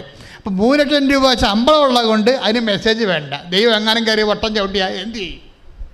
അതാണ് പ്രശ്നം വരുന്നത്. ഇത് പൂർണ്ണ ഹൃദയത്തോടെ അല്ല സംഭവം. നമ്മൾ മെസ്സേജ് എടുക്കുന്നതിൻ്റെ ഉദ്ദേശം പൂർണ്ണ ഹൃദയത്തോടെ ദൈവഹിതമാണോ? അതാണ് പൂർണ്ണ ഹൃദയം എന്ന് പറയുന്നത്. പൂർണ്ണ ഹൃദയം എന്ന് പറഞ്ഞാൽ ഒരു വിഷയത്തിന് ദൈവഹിതമാണോ? ചിലരൊക്കെ നമ്മുടെ കുഞ്ഞു പിള്ളേർ വരെ വന്ന് നമ്മൾ ചോദിക്കുമ്പോൾ ഞെട്ടിപ്പോകും. എന്താ കാര്യം? ഇത് ദൈവഹിതമാണെന്ന് നോക്കാൻ വെച്ചാൽ ഇത് സംഭവം ഓക്കെയാണ്, പക്ഷെ ദൈവഹിതമാണെന്ന് നോക്കാൻ പറയും. ആ ദൈവഹിതമാണെന്ന് നോക്കും. അവർക്ക് പ്രാർത്ഥിച്ചാൽ തന്നെ അവർക്ക് സത്യസന്ധമായ വിശ്വാസ ജീവിതമാണെങ്കിൽ അവർക്ക് അടയാളം കിട്ടും. ഇപ്പം എന്നെ സംബന്ധിച്ചിടത്തോളം ഞാനിത് ഇവിടം വരെ നമ്മളിങ്ങനെ എല്ലാവരും കൂടി ഇങ്ങനെ കർത്താവിൻ്റെ കൂടെ എത്തിയതിൻ്റെ പിന്നിൽ എത്രയോ ധീരമായ ചുവടുകൾ വെച്ചിട്ടുണ്ട്.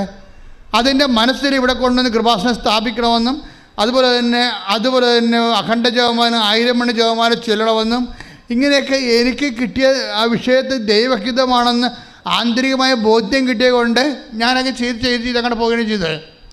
അപ്പോൾ അങ്ങനെ ചെയ്ത് പോകുമ്പോഴെല്ലാം ഒരിക്കലും പരാജയമില്ലാതെ ദൈവം ഇങ്ങനെ കൂടെ നിന്ന് കൊണ്ട് 10,000 സുഖപ്പെടുത്തി ദൈവത്തിൻ്റെ സാന്നിധ്യം വെളിപ്പെടുത്തിക്കൊണ്ട് ഈ ശുശ്രൂഷയെ ദൈവം സ്ഥിരീകരിക്കും അടയാളം കൊണ്ട്. അപ്പം അതുകൊണ്ട് നിൻ്റെ ജീവിതം ദൈവത്താൽ സ്ഥിരീകരിക്കപ്പെടുന്നതാകാൻ വേണ്ടി ആണ് നമ്മൾ ദൈവഹിതം പരിശോധിക്കുമ്പോൾ പൂർണ്ണ ഹൃദയമാണത് അവിടെ വരണത്. പൂർണ്ണ ഹൃദയം എന്ന് വെച്ചാൽ വരുമ്പോൾ ദൈവഹിതത്തിന് അടയാളമൊക്കെ വരും. അങ്ങനെ അത്ഭുതം ഉണ്ടാകുന്നത്. അതായത് യെശയ്യാ രാജാവ് ഭിത്തിക്ക് പുറംതിരിഞ്ഞ് നിന്നുകൊണ്ട് ആയുസ്സിന് വേണ്ടി പ്രാർത്ഥിക്കുമ്പോൾ യെശയ്യായിലെ ആ യെശയ്യാ പ്രവാചകൻ അടുത്ത് നിൽപ്പുണ്ട്. പെട്ടെന്ന് അയാൾക്ക് ഇടിമിന്നൽ പോലെ കർത്താവിൻ്റെ ശക്തി ധരിച്ചിട്ട് അയാൾ പറയും, അതായത് അഹാബിൻ്റെ സൂര്യഘടികാരം 10 ചുവട് പുറകോട്ട് അതിൻ്റെ നിഴൽ വീശണത് നീ കാണും, അതാണ് അടയാളം. അപ്പോൾ 15 കൊല്ലം ഞാൻ ഇവന് ആയുസ് ദീർഘിപ്പിച്ച് കൊടുക്കുമെന്ന്. അപ്പോൾ ആയുസ് ദീർഘത്തിന് ദൈവം കൊടുത്തിരിക്കുന്ന അടയാളം എന്താണ്? നമുക്കറിയാം, സൂര്യകരിയാടം നിഴൽ ഇടത്തു നിന്ന് വലത്തോട്ട് പോയിക്കൊണ്ടിരിക്കുന്ന സമയത്ത് ആ വലത്തോട്ട് പോയിക്കൊണ്ടിരിക്കുന്ന സൂചി ഇടത്തോട്ട് വന്നിട്ട് ആ കാലം കഴിഞ്ഞുപോയ കാലത്തെ തിരിച്ച് റീഫണ്ട് ചെയ്ത് കൊടുക്കുന്നതാണ്. പക്ഷേ അത് അത്ഭുതവും അടയാളമാണ്. അപ്പം ദൈവവുമായിട്ട് ബന്ധപ്പെട്ട എല്ലാ കാര്യങ്ങൾക്കും അന്നും ഇന്നും എന്നും അടയാളമുണ്ട്, എന്നും അടയാളമുണ്ട്. ഈ മനുഷ്യൻ്റെ ഓപ്പറേഷൻ, മെജോയുടെ ഓപ്പറേഷൻ എല്ലാം കഴിഞ്ഞ് ഇപ്പം എല്ലാവരും, അതായത് മുഖമൊക്കെ ഒടിഞ്ഞിരിക്കണല്ല, മുഖമെല്ലാം ഒടിഞ്ഞിരിക്കുകയാണ്, കൈ ഊരിയിരിക്കുകയാണ്, മുട്ട് 8 പൊട്ടിയിട്ടുണ്ട്, കണ്ണ് തെറിച്ച് പോയിട്ടുണ്ട്. ആദ്യം തന്നെ ഈ രാത്രി അച്ഛൻ ഇയാളെ കണ്ട ദിവസം തന്നെ രാവിലെ ഇയാൾ ഛർദ്ദിക്കാൻ തുടങ്ങി. ഛർദ്ദിക്കാൻ തുടങ്ങി എന്താണ്? ഇയാളുടെ വയറ്റിൽ കിടക്കുന്ന ബ്ലഡ് മുഴുവനും ചങ്കിലെ ബ്ലഡെല്ലാം വയറ്റിൽ കിടക്കുകയാണ്. ആ വയറ്റിലെ ബ്ലഡെല്ലാം ഛർദ്ദിച്ചു പോയി. ഡോക്ടർമാർക്ക് പോലും മനസ്സിലായില്ല. ഈ ബ്ലഡ് അകത്ത് കിടക്കുന്നതുകൊണ്ടാണ് ഇയാൾക്ക് ശരിക്കും ഇൻഫെക്ഷൻ വന്ന് കിടക്കുന്നത് വയറ്റിൽ. എല്ലാം ടോട്ടൽ സിസ്റ്റം കൊളാപ്ഷൻ ആയിരിക്കുകയാണ് അവിടെ എല്ലാം. പക്ഷേ പെട്ടെന്ന് ഒരു മെഡിക്കേഷനും ഇല്ലാതെ ട്രീറ്റ്മെൻറ്റിൻ്റെ ഡോക്ടർമാരുടെയും ബുദ്ധിക്ക് അപ്പുറത്തേക്ക് വയറ്റിൽ കിടന്നിരുന്ന ബ്ലഡ് പുറത്ത് ചാടി. അത് ദൈവം ചാടിച്ചതാണ്. ഏറ്റവും വലിയ നേഴ്സ്, ഏറ്റവും വലിയ ഡോക്ടർ ദൈവമാണ്. കാര്യം അത്രയും നേരം ചികിത്സിച്ചിട്ട് ഇയാളെ ടെസ്റ്റ് ചെയ്തേരം കണ്ടുപിടിക്കാഞ്ഞ രക്തം എവിടെയാണ് രക്തം പോയി കിടക്കണമെന്ന് വെച്ച് കഴിഞ്ഞാൽ വയറ്റിൽ പോയി കിടക്കുന്ന സംഭവം. ആ സാധനത്തിന് തന്നെ ഓട്ടോമാറ്റിക്കായിട്ട് പുറത്തേക്ക് ചടിക്കും. അപ്പം തന്നെ ഈ മനുഷ്യൻ എഴുന്നേറ്റിരിക്കാൻ പറ്റുന്ന രീതിയായി. നമുക്കറിയാമല്ലോ, വയർ പേരത്ത് ഛർദ്ദിച്ച് കഴിഞ്ഞാൽ തന്നെ നമുക്ക് തലക്ക് നേരെ വരികയില്ല, നമ്മൾ ആൾ ഓക്കെ ആയി വരുന്നു. പിന്നെ ഓപ്പറേഷൻ കഴിഞ്ഞിട്ട് ഇയാളെ പറഞ്ഞൊരു വാക്കുണ്ട്, എൻ്റെ മുഖമൊക്കെ പൊട്ടിയിരിക്കുകയല്ലേ. അപ്പോൾ ഡോക്ടർ ഇവരാണെങ്കിൽ, ഈ പെങ്ങളാണെങ്കിൽ ആങ്ങളൊക്കെ വേണ്ടി ഉടമ്പടി എടുത്തിട്ട് നിരന്തരം പ്രാർത്ഥിച്ചിട്ട് ഉടമ്പടി തൈലമൊക്കെ കൊടുത്തു വിടുകയാണ് ബോംബെക്ക് ആശുപത്രിയിലോട്ട്. അതെല്ലാം പെരട്ടിയാണ് ഇങ്ങനെ ഈ പ്രാർത്ഥിച്ച് ഇതിനെ അതിജീവിച്ചുകൊണ്ടിരിക്കുന്നത്. അവസാനം മുഖമെല്ലാം ഓപ്പറേഷൻ ചെയ്തപ്പോൾ ഡോക്ടർ ഭയങ്കര പേടിയാണ്. അതായത് ഈ മനുഷ്യൻ്റെ ലക്ഷണം മാറിപ്പോവും. പക്ഷേ അയാളെന്താ പറഞ്ഞത്, ഓപ്പറേഷൻ എല്ലാം കഴിഞ്ഞപ്പോൾ ഈ മുട്ടൻ്റെ ചിരട്ടയെല്ലാം കറക്റ്റ് ചെയ്ത് കൈയെല്ലാം ഓക്കെയാക്കി ഈ മനുഷ്യൻ ഒരു വീൽ ചെയറിൽ പോയി ക്രിസ്മസ് കുർബാന കണ്ട്, പിന്നെ വടിയും പിടിച്ച് പോയി ഈ പ്രാർത്ഥനകൾ കൂടാൻ തുടങ്ങി.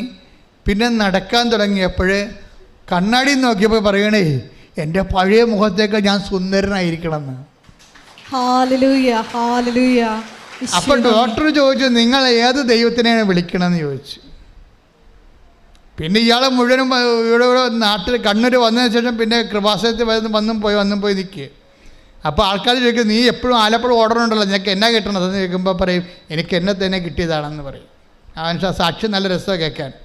എന്ന് വെച്ചാൽ ഒരു മനുഷ്യൻ, ഇപ്പം അയാളും വൈഫും കൂടി അയർലൻഡിലോട്ട് പോവുകയാണ്. അതാ സംഭവം.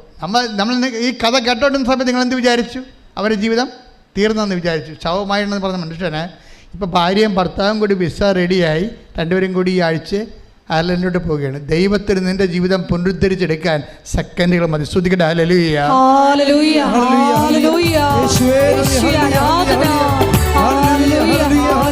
കഴിഞ്ഞുപോയ കാലത്തെ തിരിച്ചു തരാനും കർത്താവിന് കഴിയോ?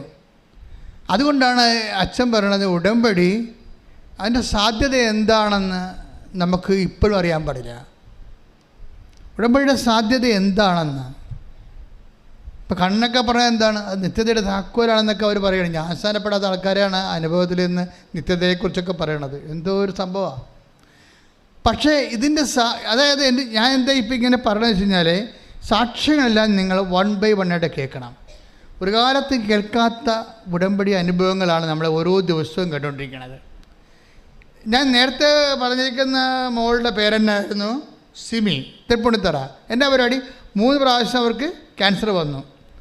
ക്യാൻസർ വന്നിട്ട് 3ാമത്തെ പ്രാവശ്യം അവർക്ക് അതാ പറഞ്ഞപ്പോൾ വിട്ടുപോയി അല്ലേ?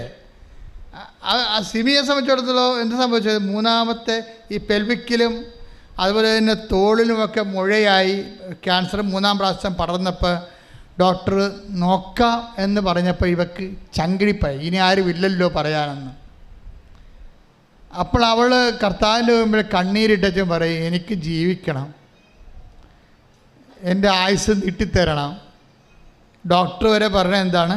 നമുക്ക് നോക്കി. ഇന്ന് വരെ ആ ഡോക്ടർ അങ്ങനെ പറഞ്ഞിട്ടില്ല, ഇതിപ്പോൾ ശരിയാവും, കുഴപ്പമില്ല എന്ന് പറഞ്ഞിട്ട് ഡോക്ടർ ഇപ്പോൾ പറയണത് നമുക്ക് നോക്കാവുന്നതാണ്. അപ്പോൾ ഡോക്ടറിൻ്റെ പറച്ചിലിൽ ഒരു ആത്മവിശ്വാസക്കുറവാണ്. അപ്പോൾ നോക്കിയപ്പോൾ ഞാൻ സയൻസ് ഉണ്ടല്ലോ, ഡോക്ടറുണ്ടല്ലോ, മരുന്നുണ്ടല്ലോ എന്നൊക്കെ പറഞ്ഞാണ് ഞാൻ ഇരുന്നത്. അപ്പം മരുന്നുമില്ല, ഡോക്ടറുമില്ല, സയൻസുമില്ല, എൻ്റെ ജീവനും ഇല്ലാത്ത അവസ്ഥയിലേക്ക് കൈവിട്ട് വൈകിട്ട് പോണകയാണ്. പറഞ്ഞ് എനിക്ക് കണ്ണീരോടെ വന്നിട്ട് മാതാവിനോട് പറയാം, എനിക്ക് ജീവിക്കണം അമ്മയെന്ന് പറയും, എനിക്ക് ജീവിക്കണമെന്ന് പറയാം. അപ്പോൾ ജീവിക്കണമെന്ന് പറഞ്ഞതിട്ട് കരഞ്ഞിട്ടാണ് പറയണത്. അപ്പോൾ എൻ്റെ അടുത്തും കൊണ്ടുവന്ന് അപേക്ഷ കടലാത്ത് തരും, ഇതാണ് എൻ്റെ അവസ്ഥ, ഡോക്ടർ നമുക്ക് നോക്കാമെന്ന് പറയണത്, എനിക്ക് ജീവിക്കണം അച്ഛ എന്ന് പറയും. ചെറുപ്പമല്ലേ, കല്യാണം കഴിഞ്ഞിട്ട് 6 മാസമല്ലേ ആയുള്ളൂ. ഇപ്പം അത് പിന്നെ രോഗമായിപ്പോയി. പിന്നെ ഇപ്പം എന്നാലും ആ വീട്ടുകാരെ ഞാൻ സമ്മതിച്ചേക്ക. അവർ പറയുന്നുണ്ട്, എൻ്റെ അമ്മായിയമ്മയും ഭർത്താവിൻ്റെ വീട്ടുകാരൊക്കെ തങ്കപ്പെട്ട മനുഷ്യരാണ്. പക്ഷെ അവരിൻ്റെ കൂടെ നിൽക്കുകയല്ലേ, അത് തന്നെയാണ് ഏറ്റവും വലിയ അനുഗ്രഹം. അവളുടെ ഗർഭപാത്രം എടുത്ത് കളഞ്ഞതാണ്, ഇനി പ്രസവിക്കത്തില്ല. പക്ഷേ എന്നിട്ടും അമ്മായിയമ്മയും ആ വീട്ടുകാരും അവിടെ കൂടെ നിൽക്കുകയാണ്. അതാണ് ക്രിസ്തീയത എന്ന് പറയുന്നത്. സ്തുതിക്കട്ടെ, ഹല്ലേലൂയ.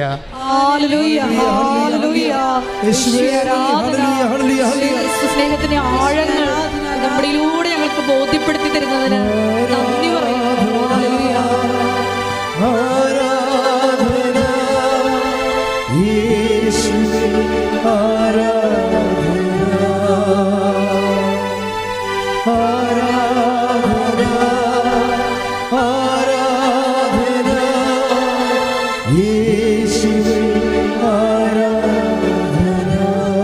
നമ്മൾക്ക് ഇന്ന് വരെ എൻ്റെ പൗരോഹിത്യത്തിൽ ഇപ്പോൾ 38 കൊല്ലമായി. ഞാനൊരു 21 ലക്ഷത്തെ ആൾക്കാരോടെ പ്രാർത്ഥിച്ചിട്ടുണ്ട്, ഞാൻ നിങ്ങൾ പറഞ്ഞിട്ടുണ്ട്.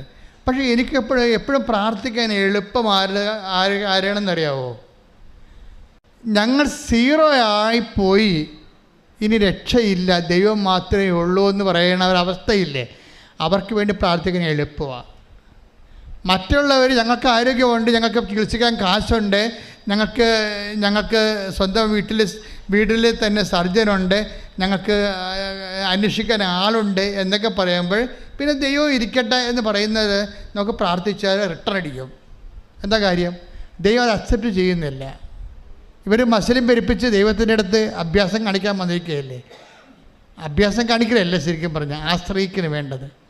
ഞാൻ ഇവളോട് എന്നെ പറഞ്ഞു, അച്ഛാ എനിക്ക് ജീവിക്കണമെന്ന് പറയുമ്പോൾ എന്നോട് ആയുസ്സിന് വേണ്ടി ദൈവത്തിൻ്റെ നാമത്തിൽ യാചിക്കുകയാണ്. ശരിക്കും ഞാൻ അങ്ങനെ തന്നെ മാതാവിനോട് പറഞ്ഞു, അവൾക്ക് ജീവിക്കണമെന്ന് പറയും. ഇത് വെച്ചിട്ട് പറയും. വേറെ എന്താ പറയണത്? അവിടെ വന്ന് ഇവിടെ സാഹിത്യം പറഞ്ഞ വല്ല ആവശ്യമുണ്ടോ? മനുഷ്യനെ അനുഭവിക്കുന്ന പ്രശ്നം അതുപോലെ അമ്മയോട് അവൾക്ക് ജീവിക്കണമെന്ന് പറയും. ചെറുപ്പമാണ്. അപ്പോൾ എന്നോട് പറഞ്ഞത് പൗരോഹിത്യം പറയാൻ പറഞ്ഞു. ഞാൻ അവളോട് പറഞ്ഞു, 38 വർഷമായി ഞാൻ പൗരോഹിത്യം സ്വീകരിച്ചിട്ട്, നീ എൻ്റെ പൗരോഹിത്യം വിശ്വസിക്കുന്നുണ്ടോ അമ്മ ചോദിക്കണം. ഞാൻ വിശ്വസിക്കുന്നുണ്ട് അച്ഛാ എന്ന് പറയും. നീ ജീവിക്കുമെന്ന് പറയും. Hallelujah, hallelujah, hallelujah, hallelujah, hallelujah, hallelujah, മഹത്വം, മഹത്വം.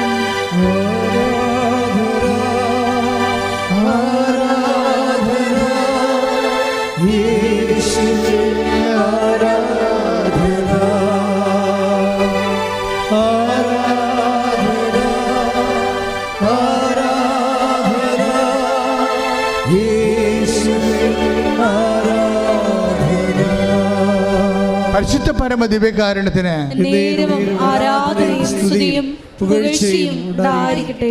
എനിക്ക് കിട്ടിയ പൗരോഹിത്യത്തെക്കുറിച്ച് എനിക്ക് നല്ല മതിപ്പാ. എന്താ കാര്യം വെച്ച് കഴിഞ്ഞാൽ, ഞാൻ പട്ടക്കല്യാണത്തിൻ്റെ ദിവസം ഞാൻ എൻ്റെ കുറി, എൻ്റെ കുർബാന ഉടുപ്പ് ഞാൻ തന്നെ ഡിസൈൻ കൊടുത്ത വരപ്പിച്ചത്. അതിൻ്റെ അകത്തൊരു കുഞ്ഞാടാണ് ഉണ്ടായിരുന്നത്. ഒരു കുഞ്ഞാട്, ലോകത്തിൻ്റെ പാപങ്ങൾ നീക്കുന്ന ദൈവത്തിൻ്റെ കുഞ്ഞാട്. ഉടുപ്പ് ഇപ്പോഴും സൂക്ഷിച്ചിട്ടുണ്ട്. കുഞ്ഞാടിൻ്റെ നടുക്ക് കൂടി കുരിശു കുത്തി ഇറക്കിയിട്ട് കുഞ്ഞാട് പാപത്തിന് പരിഹാരം ചെയ്യുന്ന ഒരു കുഞ്ഞാടിൻ്റെ രൂപമാണ് എൻ്റെ കുർബാന ഉടുപ്പ് ഉണ്ടായിരുന്നത്. എൻ്റെ കുർബാനയുടെ ഉടുപ്പിൻ്റെ അവിടെ കത്തിൽ അച്ഛന്മാർക്ക് കൊടുത്തിരുന്ന നാട്ടുകാർക്ക് കൊടുത്തിരുന്ന കത്തിൻ്റെ ഒരു 2 ഫ്ലോപ്പ് ഉണ്ടായിരുന്നു. ഒരു ഫ്ലോപ്പിൻ്റെ ഫ്രണ്ടിലൊരു ഫ്ലോപ്പ്, രക്ഷിച്ചവന് തല കൊടുത്തു എന്നും പറഞ്ഞ് ഒരു ചെറിയ കഥയുണ്ട്. രക്ഷിച്ചവന് തല കൊടുത്തു എന്ന് പറഞ്ഞു. എന്താ കാര്യം, ഞാൻ 2ാം ക്ലാസ്സിൽ പഠിച്ചൊരു പാഠമാണ്. ഞാൻ കർത്താവിനെ കുറിച്ചൊക്കെ ഓർക്കുമ്പോൾ ഞാൻ ഈ 2ാം ക്ലാസ്സിലെ പാഠം ഓർക്കും. എന്താ പാഠം എന്ന് വെച്ചാൽ, 2ാം ക്ലാസ്സിൽ ഒരു കർഷകൻ, നിങ്ങളും പഠിച്ചു കാണും ആ പാഠം. 2ാം ക്ലാസ്സിൽ പാഠത്തിലൊരു ഒരു കഥയുണ്ടായിരുന്നു. ഒരു കർഷകൻ ഒരു ചപ്പകൂനയിൽ വന്ന് കുപ്പത്തൊട്ടി വന്ന് നോക്കുമ്പോൾ ഒരു വാഴ വിത്ത് അവിടെ ഇങ്ങനെ ചെതലരിച്ച് കിടക്കണ കണ്ടു. അപ്പം കർഷകൻ ആ വാഴ വിത്ത് എടുത്തുകൊണ്ട് പോയി സ്വന്തം പറമ്പിൽ ചവറെല്ലാം കളഞ്ഞ് വെച്ച് വെള്ളവും വിട്ട് ഒഴിച്ചൊക്കെ അതിനെ വളർത്തി കുറേ നാളായപ്പോൾ നല്ല ശരിക്കും ചട്ടച്ച് വളർന്ന് ഭംഗിയായിട്ട് വലിയൊരു കൊലയുമായിട്ട് കൊഴിച്ചപ്പോൾ ആ രക്ഷിച്ചവനെ, ആ കർഷകനെ ആ കൊല വെട്ടി കർഷകൻ അരിവാളം കൊണ്ടുവന്നപ്പോൾ തല ചായച്ചു കൊടുക്കുന്ന വാഴയെപ്പോലെ നിൽക്കുകയാണ്. അതാണ് ഞാൻ എൻ്റെ പട്ടക്കല്യാണ പുസ്തകത്തിൽ. അപ്പോൾ എനിക്ക് പൗരോഹിത്യത്തെക്കുറിച്ചും ക്രിസ്തുവിനെക്കുറിച്ചുമൊക്കെ നല്ല ബോധത്തോടെയാണ് പൗരോഹിത്യം സ്വീകരിച്ചത്. കാര്യം കർത്താവ് രക്ഷകനാണെന്നും അവന് ജീവൻ കൊടുക്കാൻ വേണ്ടി മാത്രം അവൻ പോകുന്നവനാണെന്നൊക്കെ മനസ്സിലാക്കിയിട്ട് തന്നെയാണ് പൗരോഹിത്യം. അതാണ് ഞാൻ അവളോട് ചോദിച്ചത്, എൻ്റെ പൗരോഹിത്യം നീ വിശ്വസിക്കുന്നുവോ? കർത്താവ് എനിക്ക് തന്ന പൗരോഹിത്യത്തിലാണ്. അത് കർത്താവിൻ്റെ പൗരോഹിത്യമാണ്. ആ ജനങ്ങളുടെ മുറിവുണക്കുന്നതാണ് അറ്റകൈ പ്രയോഗമുള്ളതാണത്. അവസാനം അത് അറ്റകൈ പ്രയോഗം എന്ന് പറയുന്നത് ഒരു മനുഷ്യൻ തീർന്നു എന്ന് കാണുമ്പോൾ കർത്താവിൻ്റെ നാമത്തിൽ അവന് വേണ്ടി പ്രാർത്ഥിച്ചിട്ട്, ഞങ്ങൾക്കറിയാമല്ലേ എലീശ പ്രവാചകന്റെ പുസ്തകത്തിൽ 2-ാം അധ്യായം 18-ാം വാക്യം വായിച്ചേ. ശ്രുതികട hallelujah hallelujah hallelujah hallelujah hallelujah യേശുവേ നന്ദി നന്ദി നന്ദി hallelujah hallelujah hallelujah hallelujah hallelujah hallelujah hallelujah യേശുവേ സ്തുതി hallelujah hallelujah hallelujah hallelujah hallelujah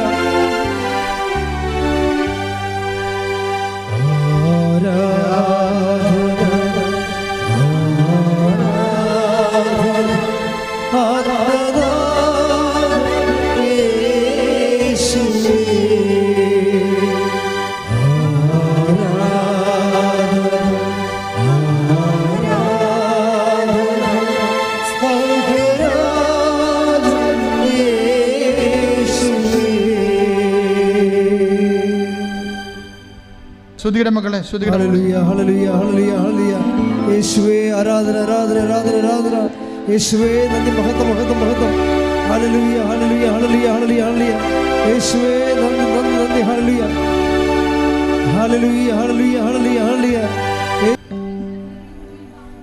2 രാജാക്കന്മാർ 2:18. എലീശ ജെറിക്കോയിൽ കാത്തു നിൽക്കുമ്പോൾ അവർ മടങ്ങി വന്നു. അവൻ അവരോട് പറഞ്ഞു, പോകേണ്ട എന്ന് ഞാൻ പറഞ്ഞതല്ലേ? നഗരവാസികൾ എലീശയോട് പറഞ്ഞു, അങ്ങ് കാണുന്നില്ലേ, ഈ പട്ടണം ജീവിക്കാൻ പറ്റിയതാണ്, എന്നാൽ വെള്ളം മലിനവും നാട് ഫലശൂന്യവുമാണ്. ഒരു പുതിയ പാത്രം കൊണ്ടുവന്ന് അതിൽ ഉപ്പിടുവിനെന്ന് അവൻ പറഞ്ഞു. അവർ അങ്ങനെ ചെയ്തു. അവൻ ഉറവയ്ക്കടുത്ത് ചെന്ന് ഉപ്പ് അതിലിട്ടുകൊണ്ട് പറഞ്ഞു, കർത്താവ് അരുൾ ചെയ്യുന്നു, ഞാൻ ഈ വെള്ളം ശുദ്ധീകരിച്ചിരിക്കുന്നു, ഇനി ഇത് മരണത്തിനോ ഫലശൂന്യതയ്ക്കോ കാരണമാവുകയില്ല. ഇത് കണ്ടില്ലേ മക്കളെ, ജെറിക്കോയാണ് പട്ടണം. ജെറിക്കോയുടെ പട്ടണം ജീവിക്കാൻ കൊള്ളാം, പക്ഷേ എന്താ പറ്റും, വെള്ളത്തിലത് വിഷമാണ്. വെള്ളത്തിൽ വിഷം വന്നു കഴിഞ്ഞാൽ പിന്നെ എന്താണ്, വെള്ളം കുടിക്കാൻ പറ്റത്തില്ല, പിന്നെ ജനങ്ങളെ കുടിയൊഴിഞ്ഞ് പോകണം.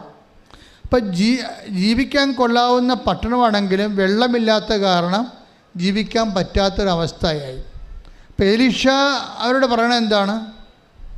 എലീശ പറയുന്നത് അതായത് ജീവിക്കാൻ കൊള്ളാത്ത നമ്മുടെ ജീവിതം അങ്ങനെയാണ്. നമുക്ക് ജീവിക്കാൻ പറ്റണില്ലാത്തൊരവസ്ഥയാണെന്ന് വിചാരിച്ചു. നമ്മുടെ ജീവിതത്തിൻ്റെ പല തിക്കുമുട്ടുകളും പല സമ്മർദ്ദങ്ങളും കാരണം നമുക്ക് ജീവിക്കാൻ പറ്റണില്ല. അങ്ങനെയുള്ള അവസ്ഥകൾ വരുമ്പോൾ സ്വാഭാവികമായിട്ട് നമ്മുടെ കയ്യിലുള്ള ആസ്തി എന്താണ്? എലീശ പറഞ്ഞു കേട്ടില്ലേ, നിങ്ങൾ ഇത്തിരി ഉപ്പ് കൊണ്ടുവരിക. എന്ത് ഉപ്പ് കൊണ്ടുവരിക? എന്താണ് എലീശ പറയണത്? പറഞ്ഞേ, വായിച്ചേ. അവൻ ഉറവയ്ക്ക് അടുത്ത് ചെന്ന് 2 രാജാക്കന്മാർ 2:18, 16, 18, 19, 20. അവൻ ഉറവയ്ക്ക് അടുത്ത് ചെന്ന് എലീശ ഉറവയ്ക്ക് അടുത്ത് ചെന്ന് ഉപ്പ് അതിലിട്ടുകൊണ്ട് പറഞ്ഞു, കർത്താവ് അരുളി ചെയ്യുന്നു, ഞാൻ ഈ വെള്ളം ശുദ്ധീകരിച്ചിരിക്കുന്നു. Praise the Lord. അതായത് ഈ ഉപ്പെടുത്തിട്ട് കർത്താവിൻ്റെ നാമത്തിലാണ് ഇവനെ ശുദ്ധീകരിക്കണത്. അപ്പോഴ് ഈ വിഷമായിരുന്ന വെള്ളത്തിൻ്റെ വിഷം മാറിയിട്ട് അതങ്ങ് മധുരിക്കാൻ തുടങ്ങും. എന്ന് വെച്ചാൽ പൗരോഹിത്യം ഇതുപോലെയാണ്. തകർന്നു വരുന്ന മനുഷ്യൻ ജീവിക്കാൻ പറ്റാത്ത അവസ്ഥയിലേക്ക് വരുമ്പോൾ ഞാൻ ചിലപ്പോൾ ഉപ്പ് കൊടുക്കും, ചിലപ്പോൾ നമുക്ക് ഉടമ്പടി തൈലം കൊടുക്കും. എന്തിനാണ്? ഇത് കർത്താവിൻ്റെ നാമത്തിലാണ്. ക്രിസ്തുവിൻ്റെ പൗരോഹിത്യം അത് വിധിപ്രകാരം, അത് ഞാൻ എപ്പോഴും പൗരോഹിത്യ വിധിപ്രകാരം എന്ന് പറയുന്നതിൻ്റെ കാരണം എല്ലാവർക്കും ഈ പൗരോഹിത്യമുണ്ട്. അതെല്ലാവരും അതുപോലെ ഒന്ന് ഉപയോഗിച്ചാൽ മതി. ആ പൗരോഹിത്യം കൊണ്ട് നമ്മൾ വേറെ എന്തെല്ലാം ചെയ്യണമുണ്ട്. പക്ഷെ അടിസ്ഥാനപരമായിട്ട് അതുകൊണ്ട് ഉദ്ദേശിക്കുന്ന ജനങ്ങളുടെ മുറിവ് ഉണക്കുകയാണ്. മുറിവ് വെച്ച് കെട്ടുക, മുറിവ് ഉണക്കുക, തകർന്നു പോയതിനെ കർത്താവിൻ്റെ തിരുസേനയ്ക്ക് തിരിച്ച്, ദൈവത്തിൽ നിന്ന് അകന്നു പോയതിനെ തിരിച്ചു കൊണ്ടുവരിക. അതുപോലെ തന്നെ ചട്ടവും മുടന്നുമുള്ളതിനെ ചുമലിലേറ്റുക. ഇങ്ങനെ അടിസ്ഥാനപരമായ ജോലി പൗരോഹിത്യത്തിനുണ്ട്. ആ പൗരോഹിത്യത്തിന് അടിസ്ഥാനപരമായ ജോലി അതുപോലെ ചെയ്യുമ്പോഴാണ് ദൈവം നമ്മളെ ശുശ്രൂഷകളെ അടയാളങ്ങൾ നൽകി അനുഗ്രഹിക്കുന്നത്. കാര്യം അതുകൊണ്ടാണ് അന്ന് പറയണത്, നീ എൻ്റെ പൗരോഹിത്യം വിശ്വസിക്കുന്നുണ്ടോ എന്ന് ചോദിക്കുമ്പോൾ അതിൻ്റെ അർത്ഥം എന്നെ വിശ്വസിക്കുന്നുണ്ടോ, ഞാനൊരു അത്ഭുത ജീവിയാണെന്ന് പറഞ്ഞാൽ അല്ല എൻ്റെ അർത്ഥം. എനിക്ക് പട്ടം തന്ന കർത്താവിൽ വിശ്വസിക്കുന്നുണ്ടെന്നാണ് ചോദിക്കണത്. കർത്താവിൻ്റെ പൗരോഹിത്യം നീ വിശ്വസിക്കുന്നുണ്ടെന്നാണ് ചോദിക്കണത്. അവൾ ഉണ്ടെന്ന് പറയുമ്പോൾ ആ രാത്രി മുകളിലത്തെ മുഴയും അരക്കെട്ടിൻ്റെ മുഴയും അപ്രത്യക്ഷമാകും. അതാണ് ക്രിസ്തുവിൻ്റെ പൗരോഹിത്യത്തിൻ്റെ ശക്തി എന്ന് പറയണത്. നിങ്ങൾ ഈ നേർച്ച വസ്തുക്കൾ ഉപയോഗിക്കുമ്പോൾ സൂക്ഷിക്കണം. കാര്യം എന്ന് വെച്ച് കഴിഞ്ഞാൽ അത് ദൈവത്തിൻ്റെ ശക്തിയിൽ ആശ്രയം നിങ്ങൾക്ക് നൽകുമ്പോൾ നിങ്ങളുടെ ജീവിതവും വിശുദ്ധതയോടെ പൂർണ്ണ ഹൃദയത്തോടെ ദൈവത്തിൻ്റെ സ്നേഹത്തെ പ്രതി പുനഃക്രമീകരിച്ചുകൊണ്ട് ദൈവത്തിന് പ്രവർത്തിക്കാൻ, ദൈവത്തിന് വേണ്ടി ജീവിക്കാൻ വേണ്ടി മാത്രമുള്ള കൊതിയും അതുപോലുള്ള ആർജവത്വം ഉണ്ടായി കഴിയുമ്പോൾ ഉടമ്പടി 1 അല്ല 9 കാര്യം ഉടനെ നടക്കും. ശ്രദ്ധിക്കട്ടെ. ഹല്ലേലൂയ.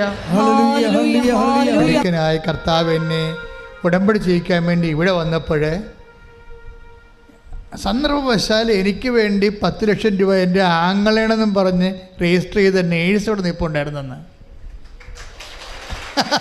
അതല്ലേ പ്രശ്നം. അപ്പം ഞാൻ ചോദിച്ചു എന്താ വന്നെന്ന് ചോദിച്ചേ.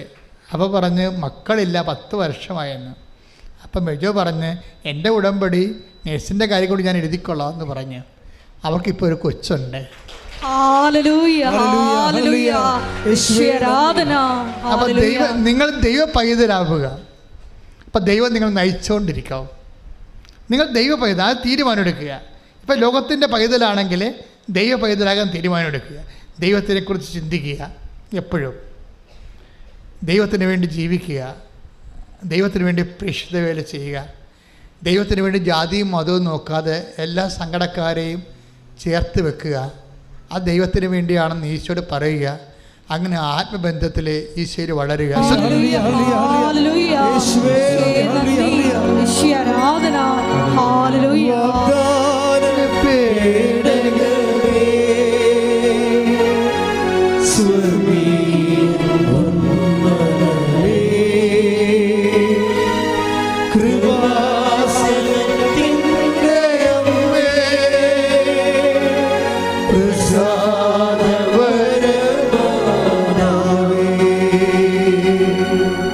പരിശുദ്ധ പരമദിവ്യകാരുണ്യത്തിന്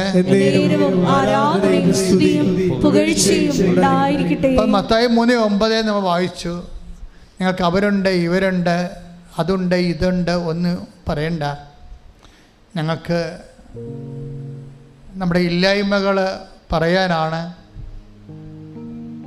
പരിശുദ്ധ അമ്മ ഇവിടെ നിങ്ങളെ കാത്തിരിക്കുന്നത്. അല്ല ഉണ്ടെന്ന് പറയാനില്ല. ആധ്യാത്മിക ജീവിതത്തിൽ ഉണ്ടെന്ന് പറയണത് നെഗറ്റീവ് ഇഫക്റ്റും ഇല്ലെന്ന് പറയണത് പോസിറ്റീവ് ഇഫക്റ്റുമാണ്. ഞങ്ങൾക്ക് എബ്രാഹത്തിൻ്റെ ഞങ്ങൾക്ക് പിതാവ് എബ്രാഹം ഉണ്ട് എന്ന് പറയുമ്പോൾ അവർ റിജക്റ്റായപ്പെടുകയും അവർക്ക് വീഞ്ഞില്ല എന്ന് പറയുമ്പോൾ അവർ അനുഗ്രഹിക്കപ്പെടുകയും ചെയ്യുന്ന ദൈവത്തിൻ്റെ ഒരു മനസ്സിൻ്റെ ഒരു ആവിഷ്കാരമാണ് ഉടമ്പടി. ശ്രുതികട്ടെ ഹല്ലേലൂയ.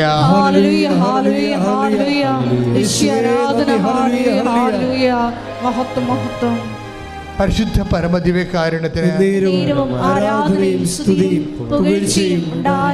പരിശുദ്ധ പരമദിവ്യകാരുണ്യത്തിന് അനന്തമായ സാധ്യതകളോടുകൂടി സർവ്വജനങ്ങൾക്കും സന്തോഷത്തിൻ്റെ സദ്വാർത്തയുമായിട്ടാണ് ഈ അവസാന കാലങ്ങൾ ദൈവൻ ഉടമ്പടിയിലേക്ക് നമ്മളെ കോർത്ത് ഇണക്കുകയും ഐക്യപ്പെടുത്തി നിർത്തുകയും സംരക്ഷണത്തിൻ്റെ വരയും തീർക്കുകയും ചെയ്യുന്നത്. ശ്രുതികട്ടെ ഹല്ലേലൂയ.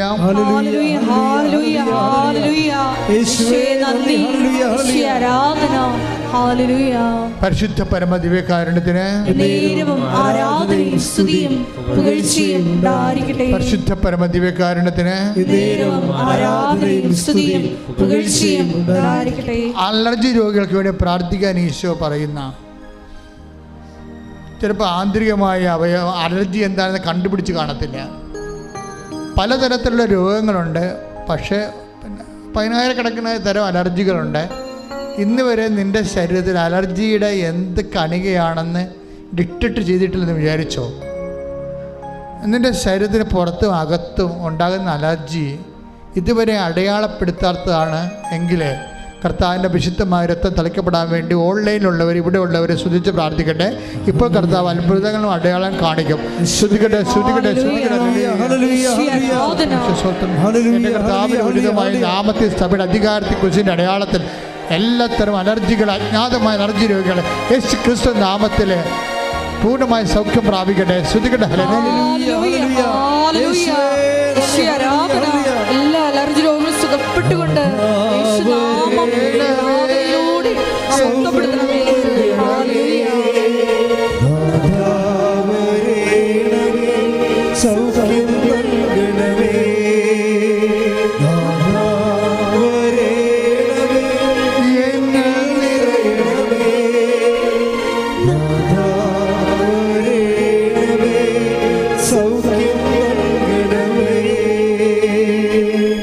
സമ്പത്തില്ല, അതുപോലെ തന്നെ നമ്മുടെ പൈസ കുടുങ്ങിപ്പോയി, പലരുടെ കയ്യിലായിപ്പോയി. ഇനി ജോലി കിട്ടിയാലും അതിന് മുടക്കാനും പോകാനും ഒന്നും കാശില്ല, ഒരു ഗതിയും ഇല്ലാതെ ഇരിക്കുന്നു. ഇനി ദൈവം എന്നെ അനുഗ്രഹിച്ചാൽ പോലും അത് അനുഭവിക്കാനുള്ള യോഗ്യത എനിക്കില്ല എന്ന് പറയുന്നവർക്ക് വേണ്ടി അഭിഷേകത്തിനായി ശ്രുതികട്ടെ ശ്രുതികട്ടെ. ഹല്ലേലൂയ ഹല്ലേലൂയ ഹല്ലേലൂയ ശ്രുതികട്ടെ. ജീവിതത്തിന് വഴി കാണാതെ അലയുന്ന മക്കൾക്ക് പുതിയ വഴികൾ, ഉടമ്പടി പ്രകാരമുള്ള പുതിയ വഴികൾ ഈ ആരാധനയിലോ തുറന്നു കൊടുക്കണമേ. ഹല്ലേലൂയ. മഹത്വം മഹത്വം. ആരാധന ആരാധന. ഹല്ലേലൂയ. യേശുവേ നന്ദി.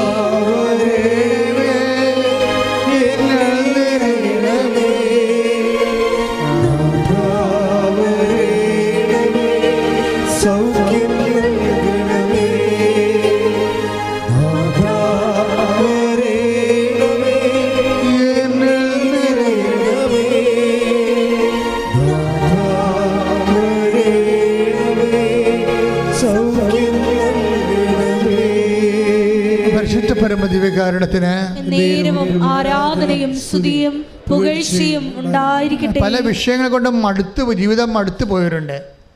ജീവിതം തന്നെയല്ല, നിങ്ങൾ ചെയ്യണ കാര്യങ്ങൾക്ക് ഇങ്ങനെ ആവർത്തിച്ച് പരാജയം സംഭവിച്ചിട്ട് നിങ്ങൾ ചുമ്മാ ഒരു യന്ത്രം പോലെ ഇവിടെ വരുന്നു, ഇവിടുന്ന് പോകുന്നു, ദൈവത്തിന് എന്തെങ്കിലും ചെയ്യാൻ പറ്റും ചെയ്യട്ടെ, ഞാൻ തീർന്നു, അങ്ങനെയൊക്കെ ഇങ്ങനെ ആരെങ്കിലും പറയുന്ന കൊണ്ട്, ആരെങ്കിലും ഇങ്ങനെ തല്ലിപ്പായിക്കുന്നതുകൊണ്ട് വന്ന് നിൽക്കുന്നു, പോകുന്നു.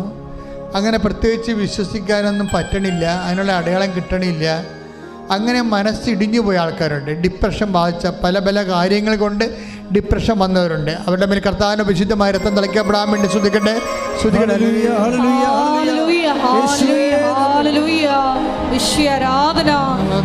മാനസികമായി തളർന്നിരിക്കുന്ന മക്കൾക്ക് ഈ ആരാധനയിൽ ശക്തിപ്പെടുത്തണമേ, വഴി നടക്കണമേ.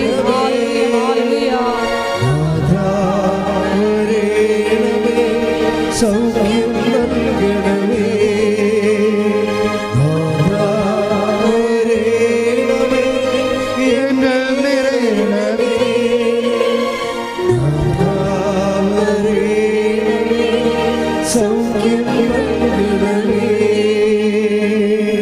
ചിലപ്പോൾ നമുക്കൊരു മനസ്സിന് ഒരു ധൈര്യമില്ല എന്ന് പറഞ്ഞു കഴിഞ്ഞാൽ ഞാൻ ഉദ്ദേശിക്കുന്നത് ഇതാണ്. ഇപ്പോൾ ഒത്തിരി കൊതിച്ചിട്ട് ഇപ്പോൾ ചിലർക്ക് എൻ്റെ അടുത്ത് ഒരു ലിസ്റ്റ് തരും. അച്ഛാ ഞങ്ങൾ പിരിഞ്ഞ് താമസിക്കുകയാണ് അച്ഛാ, എന്നാലും ഞങ്ങൾക്കൊന്ന് കൂടി താമസിക്കാൻ ആഗ്രഹമുണ്ട്, പക്ഷേ എന്തെങ്കിലും അമ്മ ചെയ്തേ പറ്റത്തുള്ളൂ. അപ്പോൾ ഭയങ്കര കൊതിയാണ്. എന്തോ ഒരു പ്രത്യേക കാലത്ത് അവർ പിരിഞ്ഞു പോയതാണ്, ഭാര്യയും ഭർത്താവും. പക്ഷെ ഇപ്പോൾ ചിന്തിച്ചിട്ട് പ്രത്യേകം അങ്ങനെ പിരിയേണ്ട ഒരു കാര്യമായിട്ട് ഉണ്ടായിട്ട് തോന്നണില്ല. ഒന്ന് ക്ഷമിച്ചാൽ മതിയായിരുന്നു, അല്ലെങ്കിൽ കണ്ടില്ലെന്ന് വെച്ചാൽ മതിയായിരുന്നു. പക്ഷെ അങ്ങനെ ഒത്തില്ല. അങ്ങനെ അബദ്ധങ്ങളെല്ലാം പഴയ കാലങ്ങളിൽ സംഭവിച്ചു പോയി. അത് വേണമെങ്കിൽ ക്ഷമിച്ചാൽ മതിയായിരുന്നു, നമ്മുടെ ജീവിതം പോകത്തില്ലായിരുന്നു. അപ്പം അങ്ങനെ ഉള്ളവരെ ജീവിതം കൈവിട്ടു പോയി അത് തിരിച്ചു പിടിക്കണമെന്ന് ആഗ്രഹമുള്ള പലരുണ്ട്.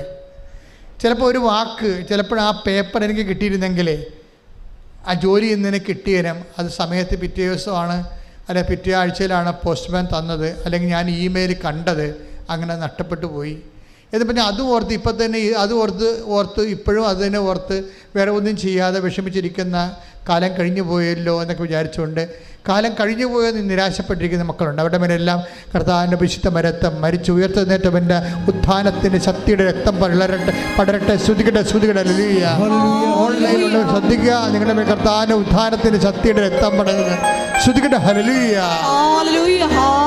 കിട്ടാത്ത രീതിയിൽ ആ ശാഠ്യം കാരണം ചില തീരുമാനങ്ങൾ വീട് വിൽപ്പനയെക്കുറിച്ചും അതുപോലെ തന്നെ സ്ഥല വിൽപ്പനയെക്കുറിച്ചൊക്കെ ചിന്തിച്ച് ആരെങ്കിലും ഒരു മകനും മകൾക്ക് വേണ്ടി കുടുംബം മുഴുവനും ബലിയാകേണ്ട രീതിയിലുള്ള അന്ധമായ തീരുമാനങ്ങൾ എടുക്കാൻ പറ്റാതെ എടുക്കാതെ നിവൃത്തിയില്ലാത്ത രീതിയിൽ അകപ്പെട്ടിരിക്കുന്ന മാതാപിതാക്കന്മാരും വീട്ടുകാരും ഉണ്ട്.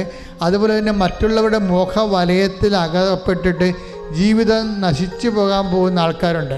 അവിടെ പോയാൽ എല്ലാം ശരിയാകുമെന്ന് വിചാരിച്ചുകൊണ്ട് പൈസ കൊടുത്ത് കാത്തിരിക്കുന്നവരുണ്ട്, പൈസ കൊടുക്കാൻ പോകുന്നവരുണ്ട്. ഇതിൽ തിന്മയുണ്ട്. നിങ്ങൾക്കത് ഗുണം പിടിക്കത്തില്ലെങ്കിൽ കർത്താവ് നിങ്ങളെ രക്ഷിക്കാൻ വേണ്ടി വിടുതലിന് വേണ്ടി സ്തുതിക്കട്ടെ ഹല്ലേലൂയ.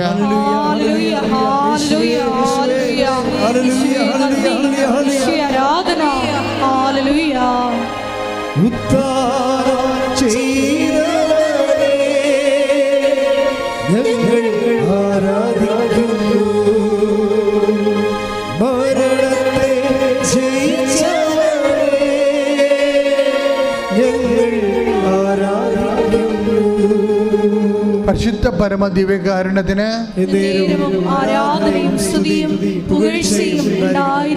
അകപ്പെട്ട ജീവിതങ്ങൾ, മുരടിച്ച ജീവിതങ്ങൾ.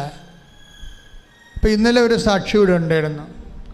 അച്ഛൻ്റെ അഭിപ്രായം നിങ്ങളെ പ്രതീക്ഷകളെ ഇപ്പം ഞാൻ പറഞ്ഞ ലേഡിക്ക് ഗർഭപാത്രം പോലും ഇല്ല, അവൾ ചെറുപ്പക്കാരത്തിയാണ്.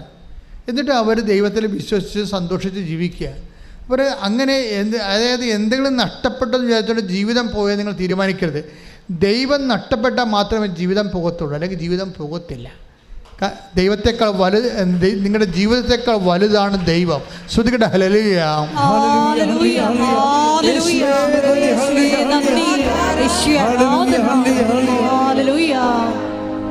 ഇന്നലെ ഒരു സാക്ഷ്യം ഉണ്ടായിരുന്നു, ഞാനത് ഇട്ടിട്ട് അപ്പം ചെയ്തിട്ടുണ്ട് കേട്ടോ. സാക്ഷ്യം ഇതാണ്: ഭർത്താവിന് 50 വയസ്സ്, ഭാര്യയ്ക്ക് 43 വയസ്സ്, വർഷങ്ങളായിട്ട് മക്കളില്ല. അപ്പം ഒരുമാതിരിപ്പെട്ട ചികിത്സകളെല്ലാം കഴിയും. 50 വയസ്സായിട്ട് മക്കളില്ലെങ്കിൽ ലോകത്തിലുള്ള മുഴുവൻ ചികിത്സ അവരെടുത്തിട്ടുണ്ട്.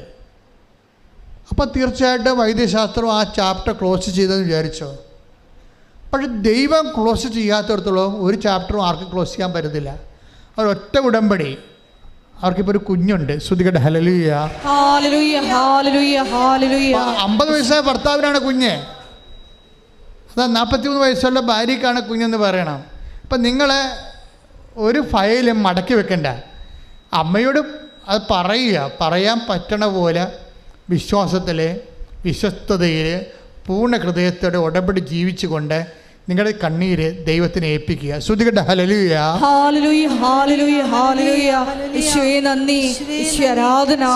ഞങ്ങളുടെ ദുരിതങ്ങള് നിങ്ങൾ ഇപ്പം ഈ സാക്ഷ്യങ്ങളൊക്കെ കേട്ടില്ലേ, ഇതെല്ലാം ഈ ആഴ്ചത്തെ സാക്ഷ്യങ്ങളാണ്. അപ്പം ഇങ്ങനെ നമ്മുടെ ബുദ്ധിയെ മരവിപ്പിച്ച് കളയുന്ന വലിയ ദൈവിക ഇടപെടലാണ് പരിശുദ്ധ അമ്മയുടെ മധ്യസ്ഥ നടന്നുകൊണ്ടിരിക്കുന്നത്. അപ്പം അതുകൊണ്ട് തന്നെ എൻ്റെ മക്കൾ ഇങ്ങനെ രുചിച്ച് നോക്കാതെ, കറിക്ക് ഉപ്പ് നോക്കണ പോലെ ഉടമ്പടിക്ക് ഉപ്പ് നോക്കാതെ, മര്യാദക്ക് അതിൻ്റെ കറക്റ്റ് കാര്യങ്ങളും അതിൻ്റെ അരുവി മനസ്സിലാക്കിയിട്ട് ഉടമ്പടിയിൽ അങ്ങോട്ട് പൂർണ്ണമായിട്ട് സമർപ്പിതരാകാൻ വേണ്ടിയും ഉടമ്പടി പ്രകാരം ജീവിക്കാൻ വേണ്ടി തീരുമാനിച്ചുകൊണ്ട് ദൈവത്തിൻ്റെ സ്വന്തമാകുക. ശ്രുതികട്ടെ, ശ്രുതികട്ടെ.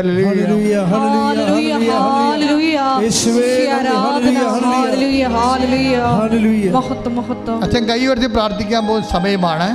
ജോലി, വീട്, വിവാഹം, ജീവിതം, തടസ്സം, കേസ്, ഡൈവേഴ്സ്, വിദേശ ജോലി, നിങ്ങളുടെ രോഗങ്ങൾ, അതുപോലെ കുടുംബത്തിന് സമാധാനം ഇല്ലാത്ത അവസ്ഥകൾ, വീട് പണി തകിടം മറിഞ്ഞിരിക്കുന്നത്, അതിൻ്റെ പണം വേറെ എടുത്ത് ചിലവാക്കിയിട്ട് ഇപ്പോഴ് കടക്കാരായി ഇരിക്കുന്നവരും, പലതരത്തിലും പട്ടിണികൾ പോലും അനുഭവിക്കുന്ന ആൾക്കാരുണ്ട്. അവരെല്ലാം ഓർത്ത് പ്രാർത്ഥിക്കാൻ പോകുന്നു. പിരിഞ്ഞ് താമസിക്കുന്നവരെ, ഐക്യപ്പെടാൻ ആഗ്രഹിക്കുന്നവർ, മക്കളില്ലാത്തവർ, മക്കൾ ദുർനടപ്പിൽ പെട്ടുപോയവർ, മക്കൾ ചീത്ത പ്രണയങ്ങളിൽ അകപ്പെട്ട് ജീവിതം പോയവർ, മക്കൾ വഴിവിട്ടു പോയവർ ഒക്കെ തിരിച്ചു വരാൻ വേണ്ടി ആഗ്രഹിക്കുന്നവരുണ്ട്. വലിയ മാരകമായ വിഷത്തിൽ, അതുപോലെ തന്നെ ശീലത്തിലും കഞ്ചാവ് പോലെയുള്ള പലതരത്തിലുള്ള ദുശ്ശീലങ്ങൾ അകപ്പെട്ടു പോയവർ, ഇങ്ങനെയുള്ള എല്ലാ ആൾക്കാർക്കും വേണ്ടി പ്രാർത്ഥിക്കുന്ന സമയമാണ്. എൻ്റെ മക്കളെ അതിശക്തമായി സൂചിച്ചാൽ മതി. പരിശുദ്ധ അമ്മ ഇടപെട്ടുകൊണ്ട് നിങ്ങൾക്കും ഈ ആൾക്കാർക്ക് ഒരു സാക്ഷ്യം പറയാൻ പറ്റുന്നൊരു ദിവസമുണ്ട്. ശ്രുതികട ഹല്ലേലൂയ. കർത്താവ് നിന്റെ ഉന്നതമായ നാമത്തിന് സ്വന്തം. കർത്താവ് നിന്റെ വിശുദ്ധ പൗരോഹിത്യത്തെ മഹത്വപ്പെടുത്തണം. കർത്താവ് സഭയിലുള്ള സാന്നിധ്യം പ്രകടമാക്കണം. കർത്താവ് നിന്റെ വിശുദ്ധ ദേവരത്താൽ, വിശുദ്ധ രക്തത്താൽ ഓരോ മകനെയും മകളെയും തളിക്കണമേ. ജപ്തി നടപടികൾ, കർത്താവ് വിൽക്കാനുള്ള സ്ഥലങ്ങൾ, വിൽപ്പനയ്ക്ക് ദോഷമുള്ളവർ, കർത്താവ് വാങ്ങാൻ ആളില്ലാത്തവർ, വാടക കയറിയിട്ട് കർത്താവ് വാടക ഒഴിയാത്തവർ, കർത്താവ് അങ്ങനെ പലതര വിഷയങ്ങളിൽ വിദ്യാഭ്യാസ ജോലി നഷ്ടപ്പെട്ടവർ, വിദ്യാഭ്യാസം കിട്ടാതെ അവിടെ വേദനിക്കുന്നവർ, വിഷമിക്കുന്നവർ, അകപ്പെട്ടു പോയവർ, ജയിലിലായിരിക്കുന്നവർ, കർത്താവ് ഇങ്ങനെ ഓരോവിധ വിവാഹ ദോഷങ്ങളുള്ളവർ, മക്കളില്ലാത്തവർ, കർത്താവ് വഴിയില്ലാത്തവർ, വീടില്ലാത്തവർ, സ്ഥലമില്ലാത്തവർ, കുടുംബത്തിൽ സമാധാനമില്ലാത്തവർ, എല്ലാ തരത്തിലും വേദന അനുഭവിച്ചൊരു കർത്താവെ, മനസ്സ് ഇടിഞ്ഞു പോയവർ, ജീവിതം മുരടിച്ചവർ, യേശു ക്രിസ്തുവിൻ്റെ ഉന്നതമായ നാമത്തിൽ മാർഗ തടസ്സങ്ങൾ, ജീവിത എല്ലാ രോഗങ്ങൾ യേശുവിൻ്റെ നാമത്തിൽ മാറിപ്പോകട്ടെ. ശ്രദ്ധിക്കട്ടെ. തടസ്സങ്ങളും രോഗങ്ങളും ദുരിതങ്ങളും സുഖപ്പെട്ടുകൊണ്ട് ഈശോയുടെ നാമം രാവിലെയിലൂടെ മഹത്വപ്പെടുത്തണമേ.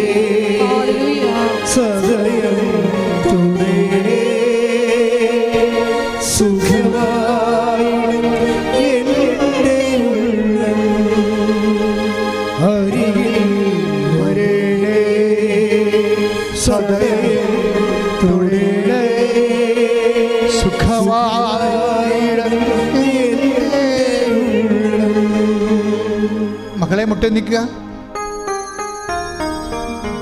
അച്ഛൻ വിട്ടുപോയ നിങ്ങളുടെ സ്വകാര്യമായ എന്തെങ്കിലും വിഷയങ്ങളുണ്ടെങ്കിൽ ഈ അനുഗ്രഹത്തിൻ്റെ സമയത്ത് അമ്മയുടെ മധ്യത്തിൽ ഈശോയ്ക്ക് സമർപ്പിക്കുക.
സമാപന ആശീർവാദം.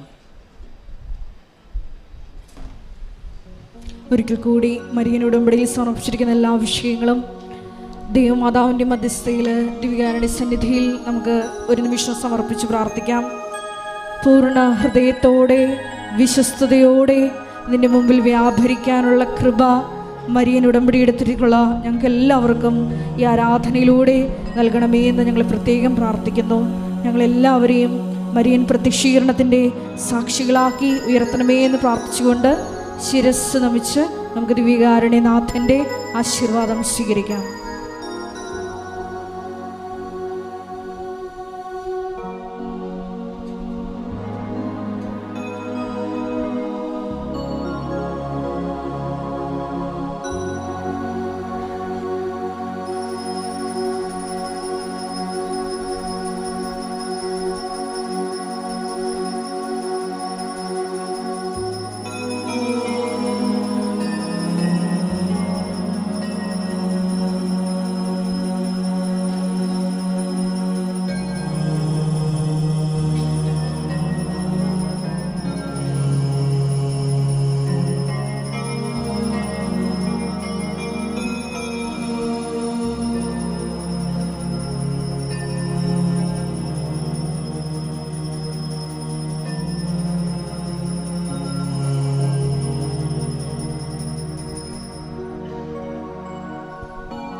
പരിശുദ്ധ പരമമാ ദിവ്യകാരുണ്യമേ, എന്നും അങ്ങേക്കാരാധന.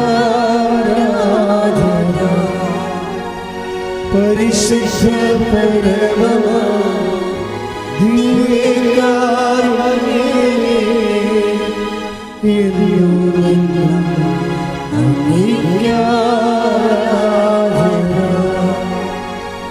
പരിശുദ്ധ പരമമാ ദിവ്യകാരുണ്യമേ, എന്നും അങ്ങേക്കാരാധന.